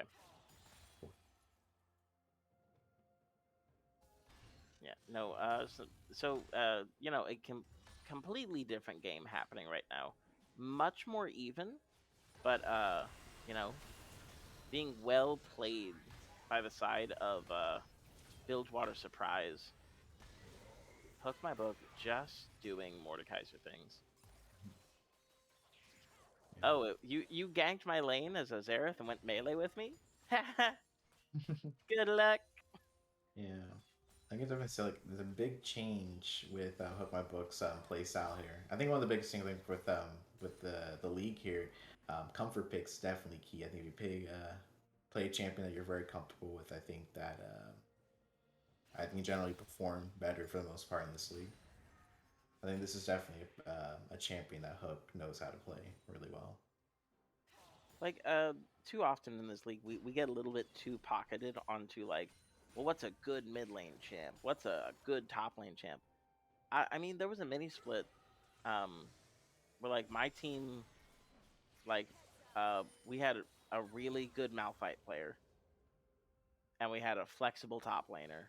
And so what we did was we took that player, this is Stuart Ganweed in case anyone wants to know, and we just wherever he wanted to play Malphite, he played Malphite. So we put him mid. I think one game we put him support. He played it top. I played it jungle one time just to mess with the enemy team. And it was a beautiful thing. Because, you know, if someone's good at a champion, doesn't matter if it's supposed to be played somewhere. Just let them play their champion, and they'll carry the game for you. Kind of curious in the chat, you know, everyone that's listening, what's everyone's favorite off meta pick? You know, what they like to play. I know you guys probably, if those may have seen that the Solemnity Live game, I did play Mundo Bob, which is pretty cool. So kind of curious what everyone else likes to play for anything off meta, or if there's anything that you want to try. It doesn't have to necessarily be for the league. It could just be in general.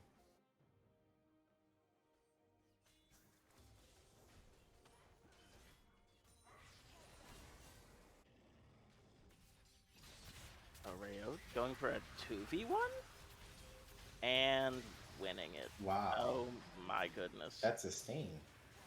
Uh, can we make it a 3v2? Mordekaiser are actually saving the title of 2v1, so great. Uh, you know? Oh my goodness. Uh, so the Silas is strong. The Silas is perhaps scary. And looking at their comp for BWS, they have a huge, absurd amount of sustain from most, if not all, their teams. I think except for Nautilus, I don't think he has like HP regen that you can get off, but the four there definitely do. If I was on HBO's shoes, I would look to get heal cut. I think it would be a little more helpful in these fights. Yeah, agreed. I apologize to stream if I'm not like calling play by play as it happens. I'm my brain's not working fast enough currently to keep up with just the chaos that is this game. We have 27 kills in 16 minutes. So it's I'm just there are gonna be some fights. I'm just gonna let it go. Like it'll happen. We will acknowledge it and we will move on.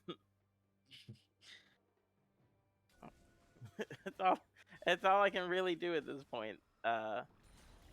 You know, another good fight coming in. Buddy using the Belveth W to lock down and secure Hodor Nation. Cornstar looking to get it fresh here in a 1v3 without his friends nearby. They are in position to help now, but sussing something out, they have decided to move back. Good wards by, well, I'm not really sure who put the pink down. I assume it was Searcha. Uh, but, you know, good ward. Rayout looking for a 1v3. This is not quite sure what's going on. We're giving up mid prio for bot dances. So let's clean that up. They have decided to back. Cornstar is finally making it back so that he can have his, I'm assuming, second item by this point. No, QSS plus Rage Knife, which is honestly fair. Very good pickup here. Making sure that he cannot get ulted by Egg Boy in any fight.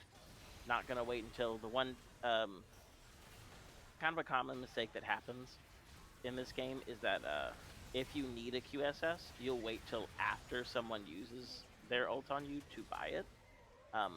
Buying it in the first place just means that, you know, you don't ever have to deal with it.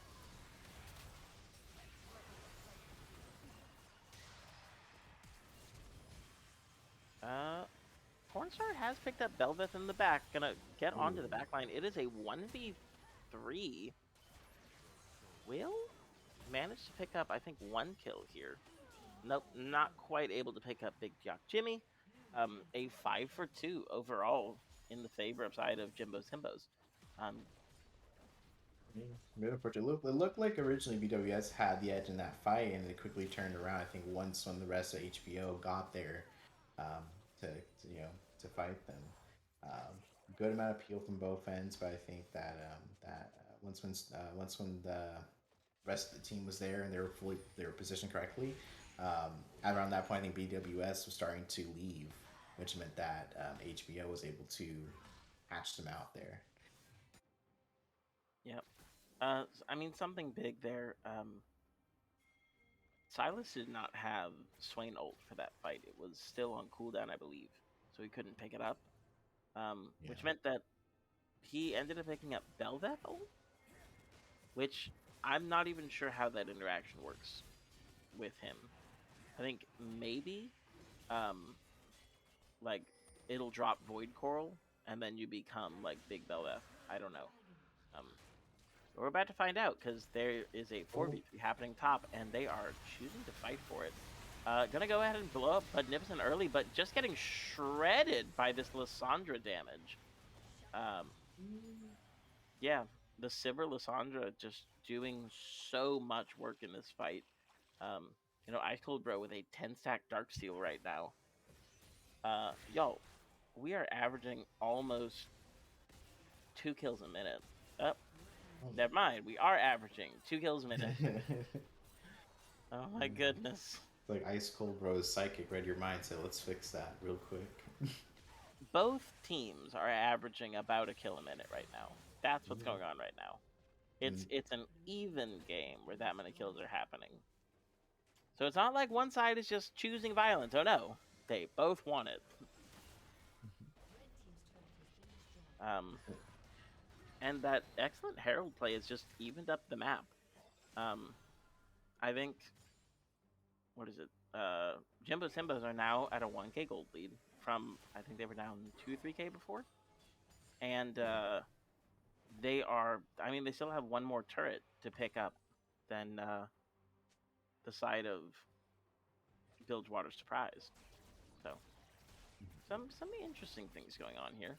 At this point in the game, who do you have your money on? This is very tough because I think both teams are playing really well. I think looking at Cornstar and Rio, they have I think they're probably the two strongest people on the team. Well, besides Hook My Bookman with the ult and everything's going to be good to take people out of the fights, but I think the heavy DPS damage dealing is going to come down to Cornstar and Rio. But on HBO's side, Ice Cold with the picks with his Q and ult. Egg Boy can come in with this ult, kind of be a nuisance in attack.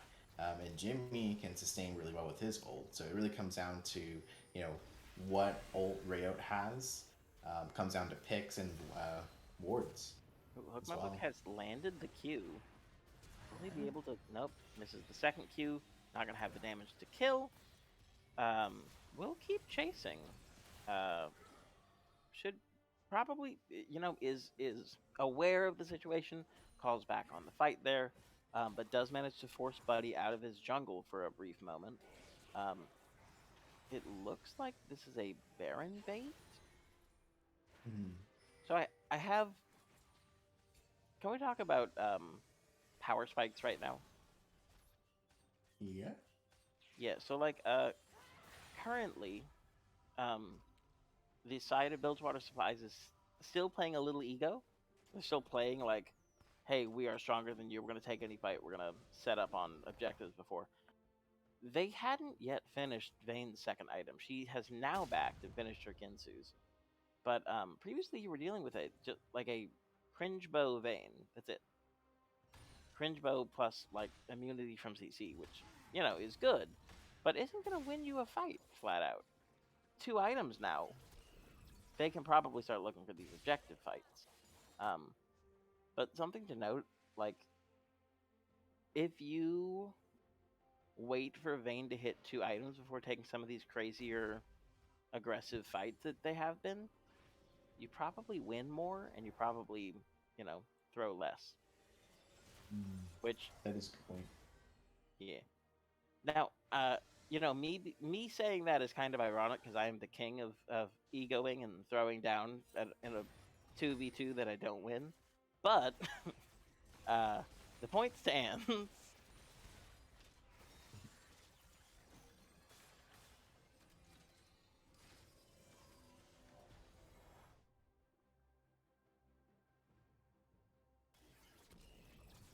Looks like Dragon should be coming up very soon, so we might see a fight there. Although not seeing much wards on both ends, so we might see a pick.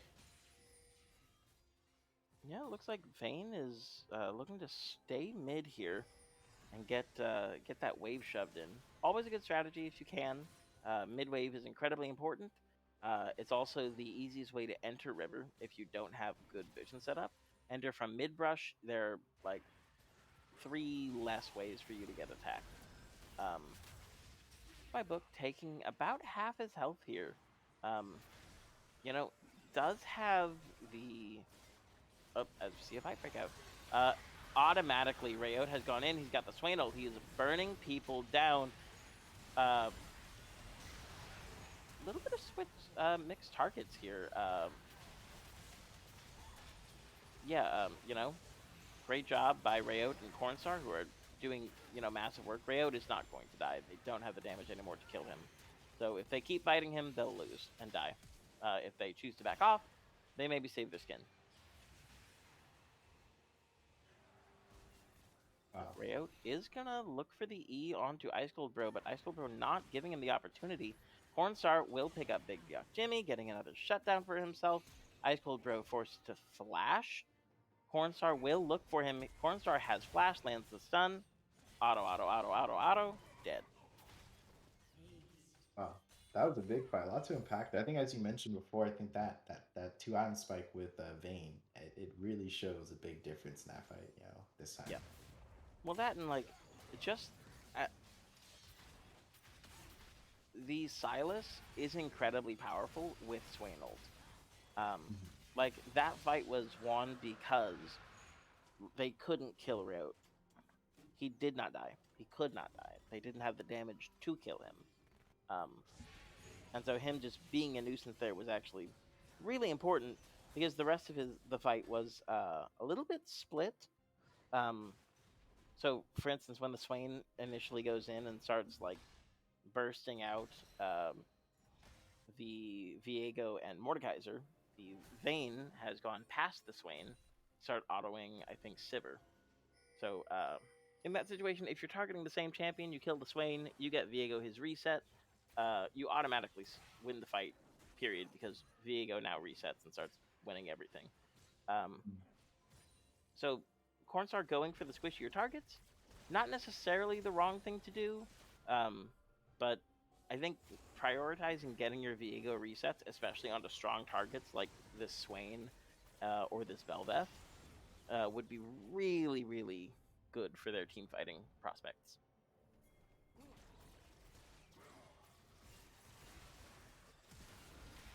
Hook My Book gonna go ahead and ult Ice Cold Bro. He does not have Flash, and Hook My Book knows this. Misses both abilities, gonna have a very slow damage timer. He might have enough damage, but is going to die for it. Maybe a little too aggressive there. Could have, it's a thing with you have to hit those Qs. If you miss the Qs, you lose. So something interesting I found playing Mordekaiser, because I played a lot of him jungle recently.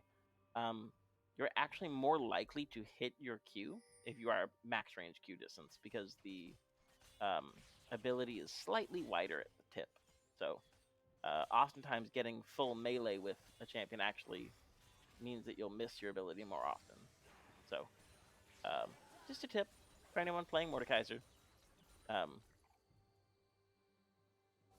but it he is a difficult champion to play, especially if you don't proc your allies off hitting an ability. Then landing the rest of them becomes very hard. Ice Cold Bro and his team will go ahead and take over vision of Baron. Hook my book once again looking for something. He does not have ult up for another 20 seconds ish, so I don't expect him to do anything crazy right now.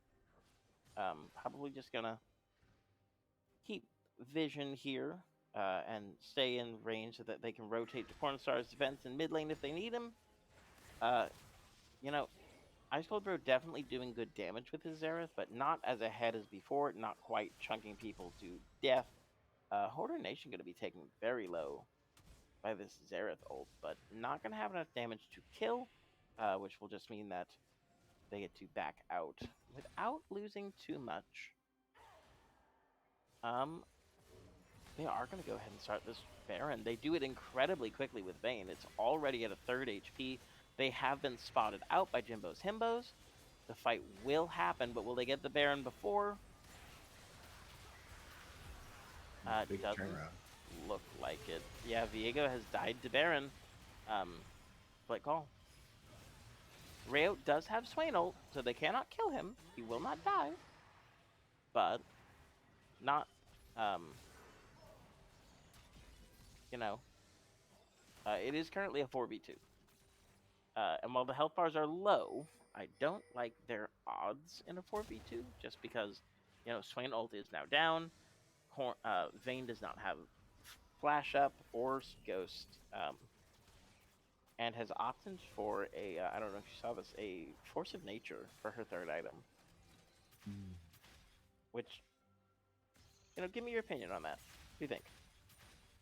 Force of nature. Yeah, I don't really see a lot of force of nature to be honest in general, but I think it's not too bad. I've never seen on a vein before, so kind of curious to see how that's going to work. But they do take a lot of reduced damage, so I think overall not a bad item to have in general. Yeah, because I've seen Vayne's pick up tankier items like a Randuin's before. Like Randuin's Kog'Maw, Randuin's Vayne was a thing. Um, I haven't seen Force of Nature though. I almost wish it was a Spirit Visage, perhaps, just to increase the healing from your Mercurial Scimitar and your Cringe Bow. Motor Nation going to get picked straight out. Hook My Book has managed to find the ability. He's going to get the flash out of Magnificent, if nothing else. Um, they will walk out. Hook My Books will get picked off by the stun, but Rayod has managed to find a way into the fight. Swainold is popped. He's flashed to keep it up, manages to get the E in. Lysandra ult is burned. They will take down the Silas through Swainold. The first time they've been able to do that this game. Symphonia John will go down, and the chase for Cornstar begins. Not going to find it. So, yeah, I'm trying to remember how that fight even started. I think it was just Um, Hodor Nation got picked, right? I think it was no, I think so. I think that did happen, but I do remember Hook My Book ulting Beneficent, trying to get the kill on him as well. Okay. So in my mind, a slight overreach by the side of um how is it that after at the end of game 2 I suddenly can't remember team names anymore. Um Bilgewater surprise. Like they've done a really good job so far. They were in the driver's seat for a long time. Um but they have to, you know, it's still a two carry comp, and like your carries are both short range. So your engages have to be with them or not at all. You can't have like spread out fights. You have to wait for them. Book by book is gonna get misses both the abilities. Gonna lose his life again. Does manage to take down the Zareth. Actually, a very worth trade. Ice Cold Bro, kind of the reason that they can't get onto these objectives fearlessly. Takes out 10 Magi stacks. You know? You know what? Absolutely worth. 100%. Yeah. I think with HBO's comp here, they're very good with the poke, and as you mentioned, Ice Cold Bro is their main poke from a long distance. With him gone, well, I guess right now it's gonna respond in like 10 seconds, but they could have potentially forced a Baron play. So, You know, if I was them, I see Lissandra bot. I would run straight to Baron right now. yeah, I just do it. Like, at the very least, we force out a TP. We're not in such a bad spot because we can just walk away. But, you know, overall, well played by both teams this game. A very entertaining game 2 to the series. As you can tell by our now, pretty close to maintaining 2 deaths per minute the whole time. So, I don't know. I don't have brain cells anymore to think. So, looks like they're clearing out the wards for Baron pits. So we might see a Baron play very soon. I know Belva can benefit off of start that. going in. Gonna take out Big Yuck Jimmy without too much trouble here. This will be just a free pick off Big Yuck Jimmy just walking up to Cornstar. That's Ice Cold Bro ult down. Hodor Nation will drop the ult. Gets rid of the spell shield and goes in. Maybe should have backed off a little bit. Just didn't have Cornstar quite close enough to actually help with that. Rayo taken it very low. Will have to back. Get himself away. Cornstar goes in. Doesn't get the abilities down. Cornstar doing just a mass amount of damage. He is now definitely a Fed Bane, and this is exactly what they were wanting. 4 shutdowns collected by Cornstar in this fight. Wow. Am I wrong? Was it 4? I think it was. Was this 3? Oh, it was. Well, she only got 3 kills. Shut down Jimmy, shut down Searcha, shut down. Oh, Viego shut down Eggboy. 4 Yeah. total shutdowns, but 4 kills for the Vayne. Hmm. Because she killed Jimmy before that fight started. Right, she did, yeah. And it looks like last item is going to be either Phantom Dancer or a Rapid Fire Cannon. Both of which, honestly, terrifying.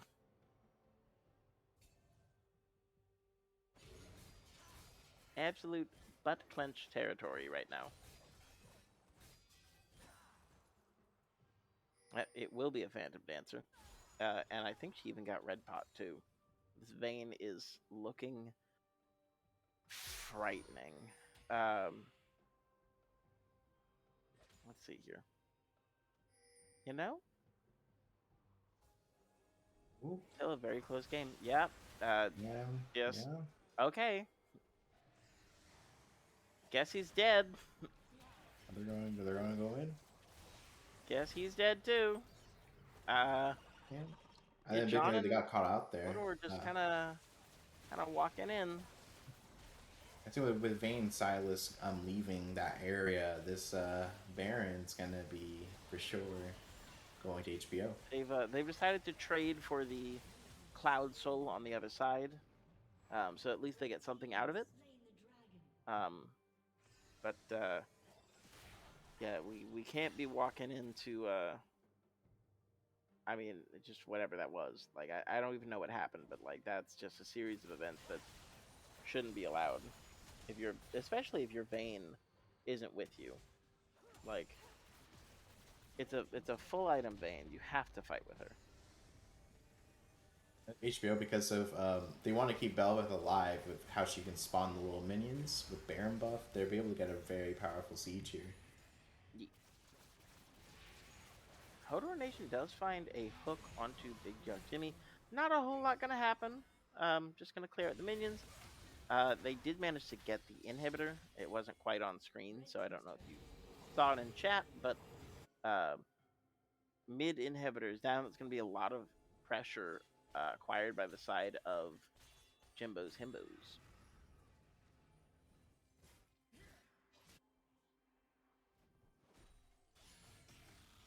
The gold gap between BWS and HBO is starting to widen ever so slightly. So, going to be interesting to see what happens here. I think the big thing is going to be the picks, warding within the jungle. I think that's really going to determine who's going to come out on top here. Yep. I mean, we're getting towards a point in the game where it's like gold isn't as important, but there are still items to be built, so not that big a deal. Right. It will look for a 5v4 here with Hook My Book splitting top. Does not have TP and cannot join this fight. I mean, this has to be nope. Hook My Hodor Nation's gonna get picked before it even gets started. Looks like Hook My Book is backing. Yep, he is on his way. I mean, it has to be Rayout causing enough of a distraction in the backline for Cornstar to get his job done, right? Kind of all there is to it. But there he goes. He is flashed in, hard committed to the engage. Zonya's will heal up just a little bit. Does not die for it, too. Vayne is in that fight. They are low on CC right now. So on the Swain. Swain has Zonya's himself. Will Cornstar have the survivability to make this happen? Looks like he. Oh. You know what? A well timed bulwark. I forgot the name of it. Well timed shield from Hodor Nation to extend that as long as he could. Cornstar just not having flash there to fully outplay. Viego is still alive. Can defend this. He only needs to stay alive for another 10-15 seconds. Oh, Did with manage to that, kill Ice Cold it Bro, looks but like they're gonna unfortunately, get. I think that will be the end of this game. Searcha will end the game. That is a 2-0 for the side of Jimbo's Himbos. Well played. But a much more entertaining game too. Averaging 2 kills a minute the entire time, consistently from beginning to end. You made it very hard to talk, so thank you. Yes, I would say I would definitely enjoyed the game. I know that BWS didn't win this game, but I think they played really well. I will say as well, I've never seen. I don't really see a lot of gameplay, and Cornstar played that very well. But HBO did come on top here. I think a big thing is the picks. They have high poke damage there. I think would definitely helped out with their fights because BWS needed to get in there, and they were able to do it initially in some of the initial fights. But I think as later on, you could see, um, you know, uh, Viego had a lot of difficulty trying to get in there. Yeah, I think for this game, absolutely, just massive shout out to the Xerath. Like, not often do I look at purely damage numbers to decide an MVP. But if you look at the damage numbers of the Xerath, the man did 50,000 damage um, from the support role. So, I mean, he's just absolutely um, making it very hard for the enemy team to approach. Like, because of how short range the comp was from the enemy team, Xerath just does too much damage, frankly. Um, so, well played by them. Well played by both teams. Very entertaining game to end on. Let's go ahead and get our straw poll up in the chat. uh, do our player of the games and get stuff done. And as I mentioned before, the game one MVP is Coach Eggboy. So congratulations. We'll be speaking with you shortly. Who do you think is MVP for this game? I mean, I've already kind of said it. It's Ice Yeah. Cold, bro. Um, just the amount of damage and the amount of control that he gave his team, um, just incredibly powerful, especially from that early game where they weren't necessarily ahead by any stretch of the imagination. It was um, very much the other team was definitely ahead more, and through just sheer damage and Zareth skill shots, he was able to pull out pressure and find ways back into the game. Mhm. Yeah, I definitely agree with you on that as well. I wish I was more eloquent, but right now that's the extent of what I can do. Yeah. Yeah, it was a very, very close game here with the second one. Yeah, kind of curious to see how the rest of this split will play out. I think that uh, amazing gameplay from both teams.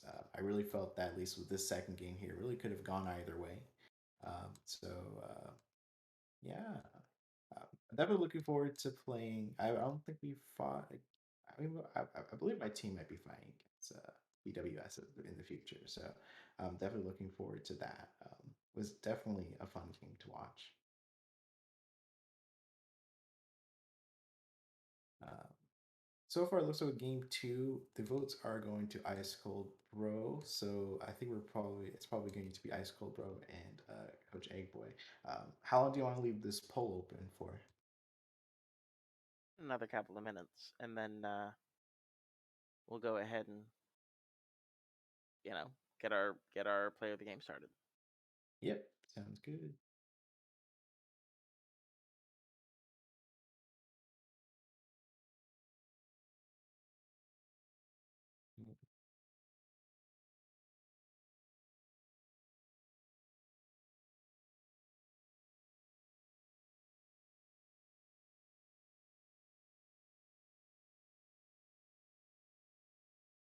Looks like one thing here is pretty interesting, just something to point out. With Sturch, he does have it looks like Cyril does. I'm not too sure if I pronounced that right, but I know it's the item that every damaging ability slows the enemy down, which I think definitely contributed towards keeping the team safe and healthy, and protected from the BWS's team. That slow definitely probably made a difference there. But curious, I think, and they also have a Rylai's here and from Swain.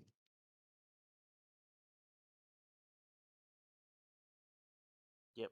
Um, just good itemization choices for sure. Mhm. Sherelda's normally picked up against comps that don't have a lot of armor. Um, it does shred armor, so it's good um, just as an all around item, but it's generally used for lethality builds where you're trying to do more true damage, but don't necessarily need to shut down like 300, 400 armor.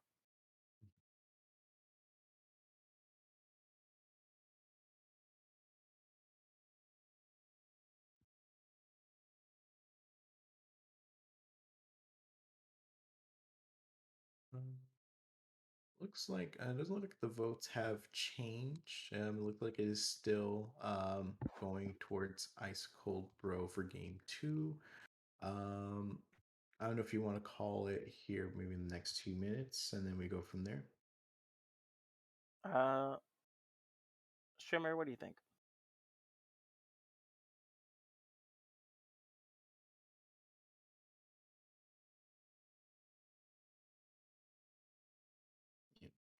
Yeah, Yeah, kind of it is let's getting go kind of ahead late. and So I don't. let's go. Yeah. Yeah, let's go ahead and pull them in.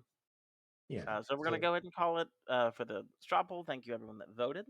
It will be our game one MVP. Um, Coach Boy. Coach, thank you, Coach Eggboy, and our game two MVP, Ice Cold Bro. Mr. Ice Cold Bro. Thank you for being my brain at this moment. Oh no, it's all good. I mean, I know it's like past midnight in Eastern, Central Eastern time, so Yeah. we'll try to keep this as brief as needed. I know so you guys might be starting to head to bed, which brothers, if you are, or if anyone listening, if you guys are heading out, just have a good night, enjoy, and yeah, hopefully I'll see you in the Rift at some point. Um, yeah. Okay, I do see them. They are in the Play of the Game channel, so Uh, do we yeah. pull them up or do we go down there? Are we allowed to pull them? I guess we pop down there. Yeah, we can just pop to them. Yeah.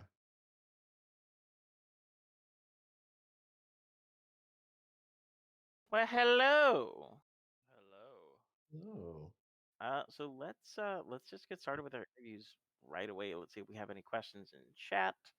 But while we do that, you know, really well played series by um both both of you as well as the rest of Jimbo's Himbos. Uh, game one being a complete shutout, and game two being much more of a scrappy, constant back and forth fight. So let's start with game one. I was really curious to see the Victor play so aggressively into Viger. Can you tell me a little bit about your thought process and why you took such an aggressive stance mid?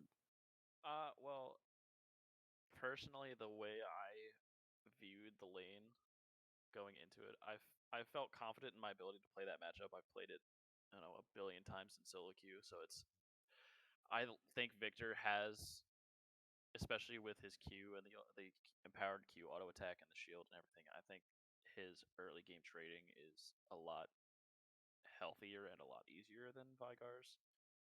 So, and I think Vigar can't really realistically contest laser either. So I think between those, it makes it a lot easier to play into those kinds of trades. Plus, I always run biscuits, so I have the extra sustain for going for those early trades because I like to play aggressive early and make early leads. Like if I'm able to push him out of lane, I suddenly have a wave or two or three by like 10 minutes, and then I'm able to snowball off of that.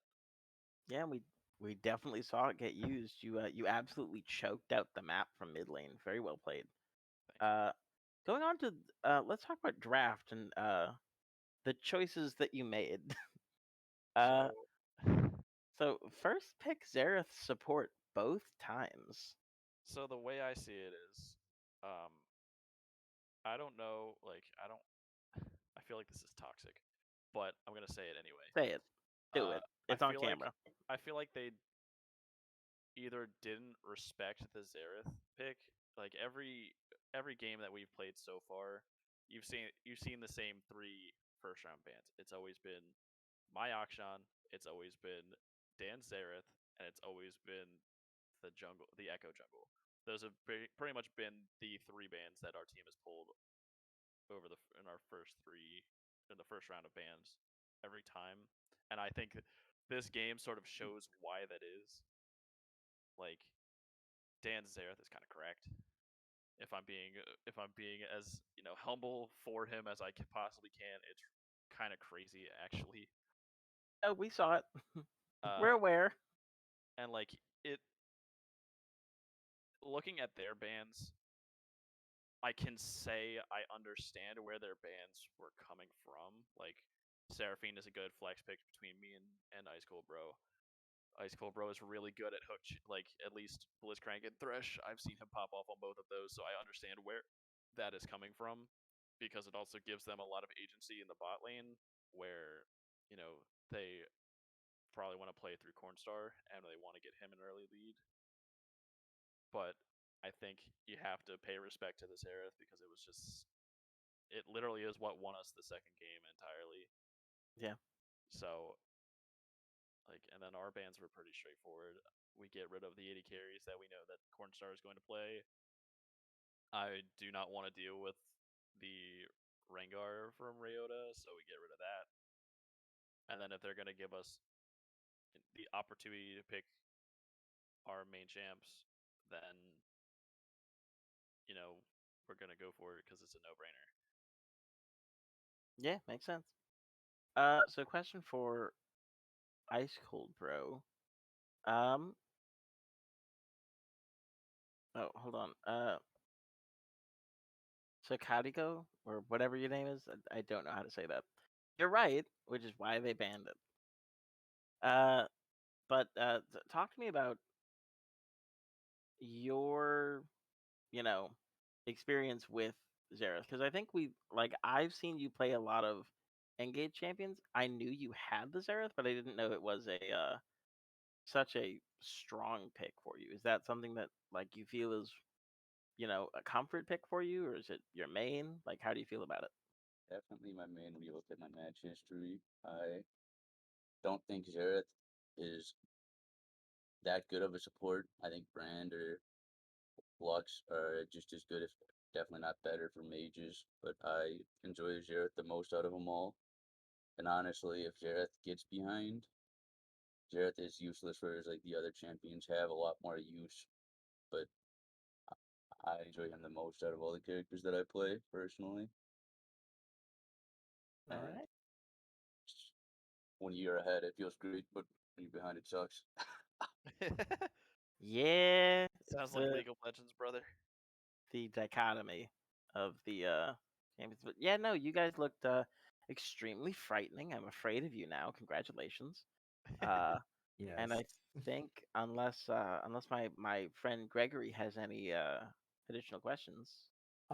Well, I just have one question, not necessarily related to this game itself, but just mostly for a fun question. The new champion, Nyla, I want to kind of curious what everyone's thoughts are, and do you think we might see that in play if it gets released during this split? Well, I have joked about. I joked in our team chat saying I'm going to bonk Sturcha to you're going to play Malzahar jail, and then I go bot lane and play Nyla because she looked really fun. I will be playing a lot of this champ when she comes out and trying to make it work mid. So we'll see if I actually pull that out or not because she looks fun as hell. I genuinely believe in my heart of hearts that I'm going to despise this champion with everything Oh, in my I'm being. sure. I'm sure. I'm Uh, going to hate. It's like I'm going to hate every second of it. when I play Um, Akshan. Like I don't feel like I'm having I don't. I know that I'm not letting the other people have fun, but like that's kind of fun. So yeah, it's like it's a very kinky viewpoint to have, my friend. if And that's what it on works, that note, Relatable. Yeah. I yes, think we can sir. go ahead and cut the VOD. Good night, everybody, from the PMALCS.